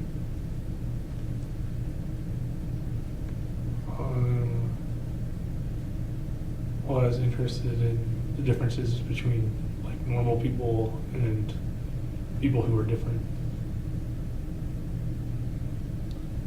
You had a little pause before you said people are different. Wanted to see differences between normal people and people who are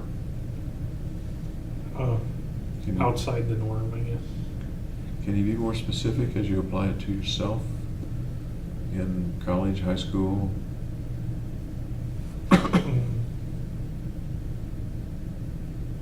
People who are,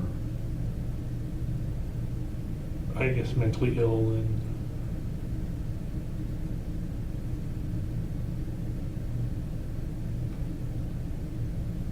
did you view yourself as mentally ill or think you might be mentally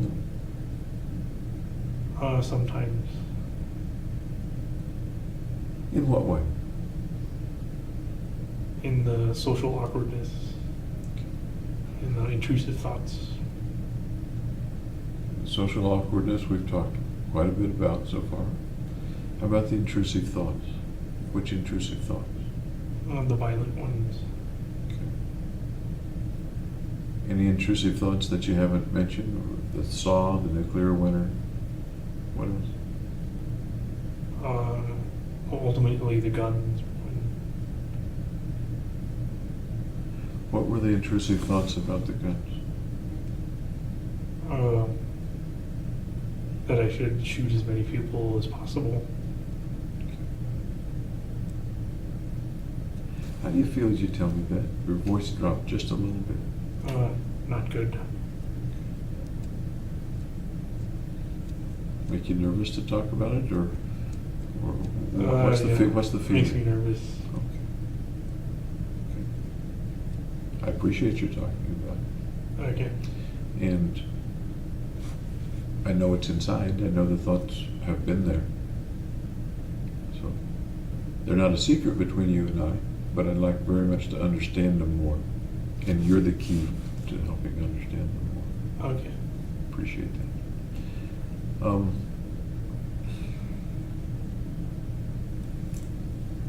How early in your life were you thinking that you were mentally ill? Late middle school. And I'm seeing a difference between I'm uncomfortable, I'm not fitting in, or I'm shy. I'm seeing a difference between a kid thinking those things and a kid thinking I'm mentally ill. Is it still I like kind of wanted to find the reasons why those things were happening. And the phrase mentally ill came up late middle school, is it? No, I thought the phrase I would use was like broken brain. Broken brain, okay. Where'd that phrase come from? It just appeared. From inside you as far as you recall? Yeah. Wasn't something you heard on the radio, heard on TV or something No. like that? Okay. Because it's not an uncommon phrase. It's got alliteration in it and everything. It does, it has alliteration, and it's not an uncommon phrase in conversations about mental illness, certain kinds of mental illness. Okay. Late middle school. What's it like for a kid, 14 years old, to wonder if his brain is broken, or to think that his brain might be broken? Well, I'd want to know as much as possible, so I do a bunch of searches on on the brain and how the brain works.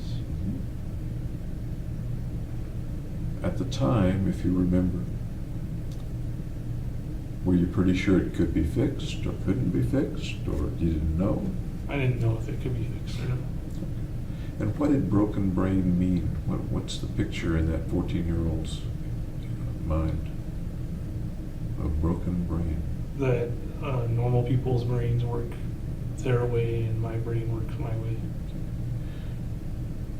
Do you remember any actual picture in your mind of a brain that was broken or something like that? No, there wasn't like a image of it or anything.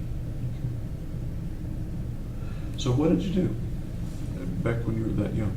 What did you do about that?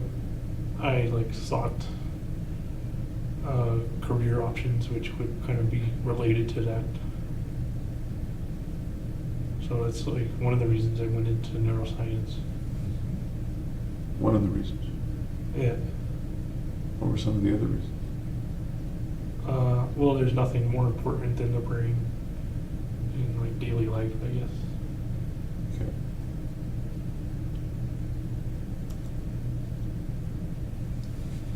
That brings up in my mind a very long-term fix. I'm 14, I'll make it my career and try to discover something that will help me. Yeah. That's years and years and years and years for a 14-year-old. Yeah, I think I had.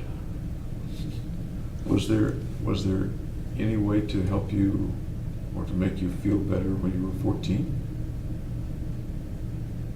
No, I would do escapist stuff like video games. That helped? Yeah. How much did it help? Did it make it all go away? Or, It made it go away for the time being. okay. Were there other things that made it go away pretty well? Besides video games? Schoolwork, sports. Okay. Sports, schoolwork. Anything else? TV. Basically, any entertainment. Lots of kids, boys and girls, that age, think there's something wrong with them. It's an endemic condition of young teenagers that there's something terribly wrong. Right. You, and they all take it seriously to one extent or another. You took it, it sounds like, very, very seriously. Yeah. Do you recall knowing whether other kids had things that made them anxious or nervous or depressed or made them feel awkward too? No, Or I did you- didn't know their views. Do you think you were the only kid that was feeling those things? No, I'm sure there were others. At the time? Yeah, I'm sure there were others then too. Okay. Did you ever talk with friends about it? No, I kept it private. Then how did you know that other kids felt the same thing? Or felt something similar, something akin? Because statistically, there's going to be aberrations. At age 14 you're thinking this, or you're thinking back now? At 14. Okay. So I guess extremely bright does apply, Maybe. if you were thinking that at age 14. Okay. Next phrase. A good bet for admitting to neuroscience grad school. What does that mean? And I'll tell you exactly what it means. As I looked at the applications and the comments from the various admissions committees, a number of the people that you interviewed with and who had reviewed your record said you were a good bet for admitting to their grad school. Okay. Okay. Agree, disagree, comment? No comment. No, you gotta give me something. You offered the comment, but no. Okay. We're talking about, Is that before or after they interviewed me, though? this is after, the ones I'm thinking of are after interviews. I don't know whether they're among the schools that you applied to when you were at Riverside or the schools that you applied to in the following year. I don't know the answer to that. Just because They're probably in the following year. Okay. So, a number of the people that you interviewed with and who reviewed your record said, he's a good bet for us. What made you a good bet for them? Just my academic record, my GRE scores. Okay. So was that an accurate statement that they were making, an accurate assessment Yeah, I'd say so. of you at the time? Okay. Next one. A bad bet for admitting to graduate school. That's probably because of my social awkwardness and stuff. What makes you say that? What goes into that statement? Well, that I didn't present myself well during the interviews. Okay. So you're implying it didn't have to do with your academic record? Right, that was pretty good. I had a good academic record. What in the interviews, and I don't mean to be redundant here, but how did those interviews go that might have made someone say, nope, he's not for us? Just if I never said anything. I was kind of too brief with my answers. Do you remember freezing in those situations? Do you think you froze? Yeah, I think so. Any particular kind of person or topic or question that might have been more likely to make you freeze than others? Just when it was open-ended, when there wasn't a specific topic Okay. to choose from. Then it was kind of like, didn't know what to say. Okay. Next one. Disdainful of others.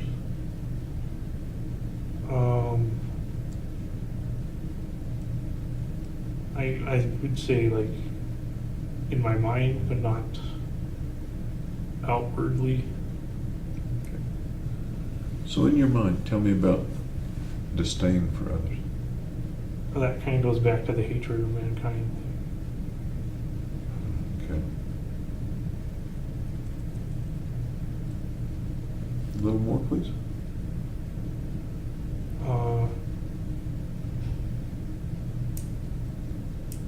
I just didn't see a purpose for people living, I guess. I'm sorry. I didn't see a purpose for people living. Okay. Can you expand on that a bit? Not really, you How about for you living? know. My purpose was to fix myself, I guess.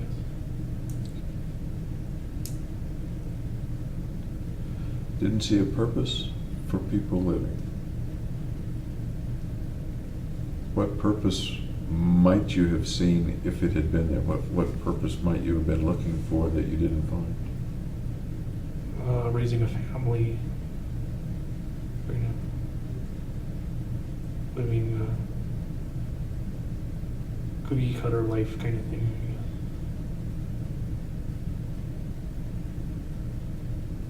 And those were things of disdain or not things of disdain? Those were purposes of other people's lives. That would make them worth living or not worth living? I'm not sure what. That would you're make them have a worth of living. Okay, having a family, raising a family, okay.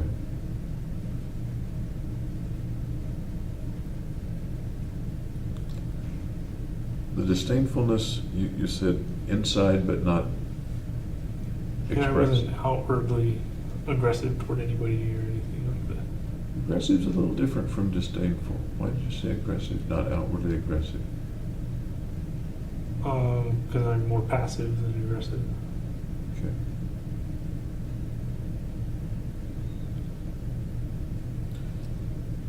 A few folks describe you as flat or without affect. Yeah, I can see that too. Those are kind of psychiatric, psychological words. What do they mean to you? Flat, without affect. Just not showing too much emotion or too responsive to stimuli. As you and I are talking together, I see you smile from time to time. I see you chuckle from time to time. Yeah, I'm not a robot, so. Is that different from the way you were, say, in grad school? No, I'd say pretty much the way I am now is the way I've been. Pretty much the way you are.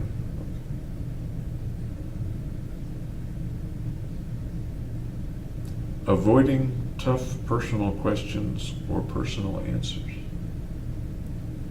I don't know what that means. By personal. Okay. I'm asking you a lot of personal questions, some very personal questions.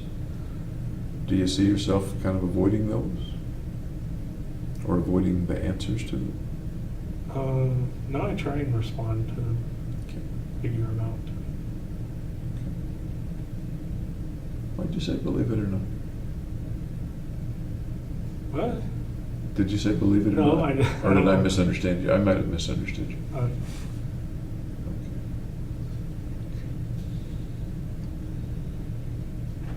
You do often answer with pretty short answers. Yeah, very concise. Could also be taken as avoiding expanding on the answers, avoiding detail of the answers. Which, by the way, is the way I take it a lot of the time. I don't know if that's just a speech pattern thing or if I like start freezing up. I get the impression there's stuff going on in there, and sometimes it's hard for you to bring it out. Your phrase freezing, that's a pretty illustrative phrase. That seems a pretty descriptive phrase. Is there more going on in there than is able to come out sometimes? Sometimes, yeah. As you and I are talking, does that get in the way a lot? I would say so. That's why I'm brief. Okay. Maybe we can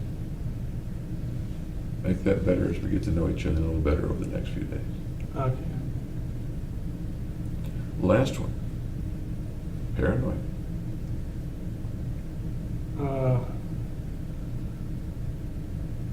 I'd say a little bit. not too much. What's a little bit paranoid? Like choosing the seat that's in the corner of the room that can see the whole room kind of thing. Okay. And I'm talking now actually about time when you were in grad school, up to the shooting in high school, maybe not since the arrest. Oh, okay. I haven't been that paranoid before. I'm not sure you haven't been what? I haven't been that paranoid before the shooting. Not that. Okay. So the paranoid that you're talking about just now applies to since your arrest? Yeah. Okay. Does it apply to the shooting itself? Being paranoid? Maybe a little. How about before the shooting? Does it apply at all? Not like severe paranoia or anything. I'm sorry? Not severe. And there may be degree that we might disagree on. I guess the interesting thing about paranoia and things like that is the person who may have it may not realize that he or she has it Is or is paranoid. exhibiting it. Let me give an example.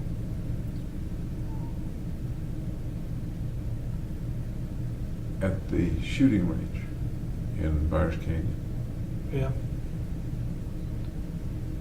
I believe you mentioned that you thought that there was an FBI car there. Do you recall? Yeah, I that? saw an FBI SUV drive by. Drive by.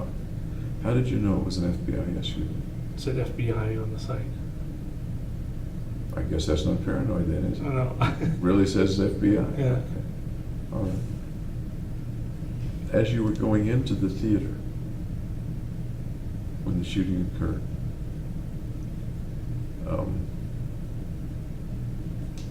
I believe you said at some point that you thought the FBI was watching you and might stop you.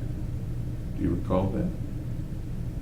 Oh, I said on the drive over, I thought the FBI would stop so I wouldn't have to do it. Stop me. Okay. Did you think they had you under surveillance? Yeah. Okay. What led you to think that? Just that I was going to commit a crime. Okay. Do you think maybe you hoped they had you under surveillance? Yeah, a little bit. Can you expand on that? That a little bit of you may have hoped that they were surveilling you. Yeah, so they could have done the right thing. Done the right thing, meaning Locked me away before I did it.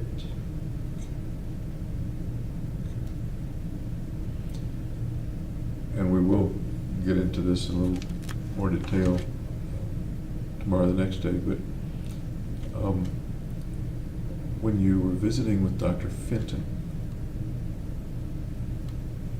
I remember her notes and comment that you were concerned about the door being locked and a package.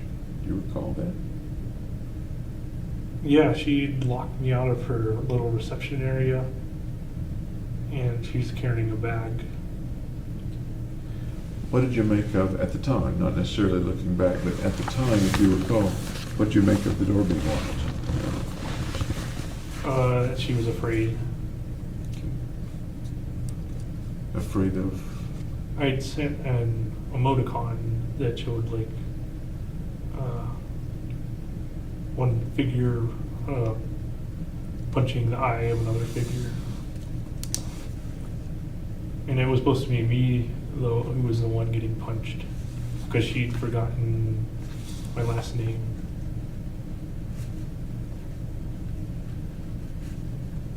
So when I went to the pharmacy to get my, yep, That's when she wrote the wrong name on the prescription. yeah, Yeah.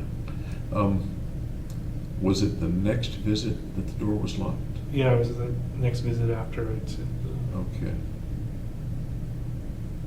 And had you sent her the emoticon, when did you send her the emoticon in that context, if you remember? It was in the title. I'm sorry? It was the title of an email. So was the order of events, she wrote the prescription in the wrong name. Yeah. You found out when you got to the pharmacist. It was corrected. You sent her the email with the Showing- emoticon. Yeah, with the emoticon title and the wrong name prescription attachment. Okay. And then the next visit, She locked me out she, of. the door was locked, okay. And your view of the reason for the door being locked was She thought I was gonna punch her or something. She thought you were gonna punch her. And when you say frightened, was, she thought you were gonna punch her, did you think she thought anything else? She might do anything else? No, I think she misunderstood. Okay. Did she explain anything about the locked door at the time? No, I didn't ask her either. Okay. Looking back, do you still think that's the reason that the door was locked, or do you think there was some other reason the door was locked? Well, that was the only time the door was locked, so. Okay. What about the bag, or the package, or whatever it was? I wasn't there, I didn't see it. That was the only time she carried a bag and put it behind her seat. So I thought it might be like a taser or something. Do you know what it turned out to be? Did you ask her about it, or no? No, I did. I mentioned the bag, right? And then she didn't say anything about it. She didn't show you what was in the bag, or No. you think there might have been a taser in the bag, looking back on it? Might have been, yeah. Did you think more surely, or more nearly surely, that there was perhaps a taser or a weapon in the bag then than now? Or do you think now about the same as you thought about it then? I think it was probably just like a birthday gift she received. Some sort of gift bag. There's another thing that you noticed with Dr. Feinstein. And let me see if you remember it, see if you can, you may not remember the same thing that I'm thinking of course. You remember anything unusual about Feinstein or Feinstein? I don't know how to pronounce it. I don't know. No, I don't recall anything strange. Is there something about his hand or arm being wrapped or in a Oh, sling? his arm was in a sling. Okay. What did you make of that? I didn't know if it was feigned weakness or not. Feigned weakness. Yeah. Why might he have feigned weakness? I don't know why now. At the time, and I'm really, if you recall, and you may not remember, and the memory may not be accurate for that matter, but at the time, what do you remember about why he might have been wearing a sling? I thought he might have been hiding something in there. Such as? Like a knife or something. Why might he have a knife in there? I don't know. Speculate.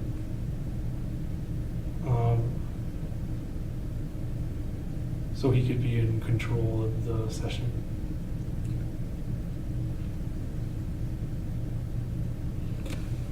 Did either of them, at that time, was there reason for them to be concerned about you? Or were they misunderstanding? Assuming I don't they- think I made it clear enough that I was mentally ill. Or if I did at all, I don't know. Was there, and your view is that you believed they were frightened of you? At the end, yeah, I thought they were frightened. Was there, looking back now, was that logical? They had reason to be frightened of you, or not? I'd say that's logical because they'd already started getting weapons. And then I started thinking they were going to be frightened of me after I got the weapons. You had already started what? Had already started getting weapons. Getting weapons. Did you tell them that you'd started getting weapons? No. And how would they have known that you'd been getting weapons? I don't know. I just thought they would be afraid. Okay. Okay. I think we're gonna have to stop for this afternoon. Okay. Any questions for me before I leave for the evening? I'll come back about 9 o'clock if that's all right with you. That sounds fine. Okay. Any questions about today or that you've thought of, stuff you think I should know? Nope. Okay. All righty. Thank you, sir. I hope you have a good dinner. And we'll try to keep the juice flowing. Okay, thanks.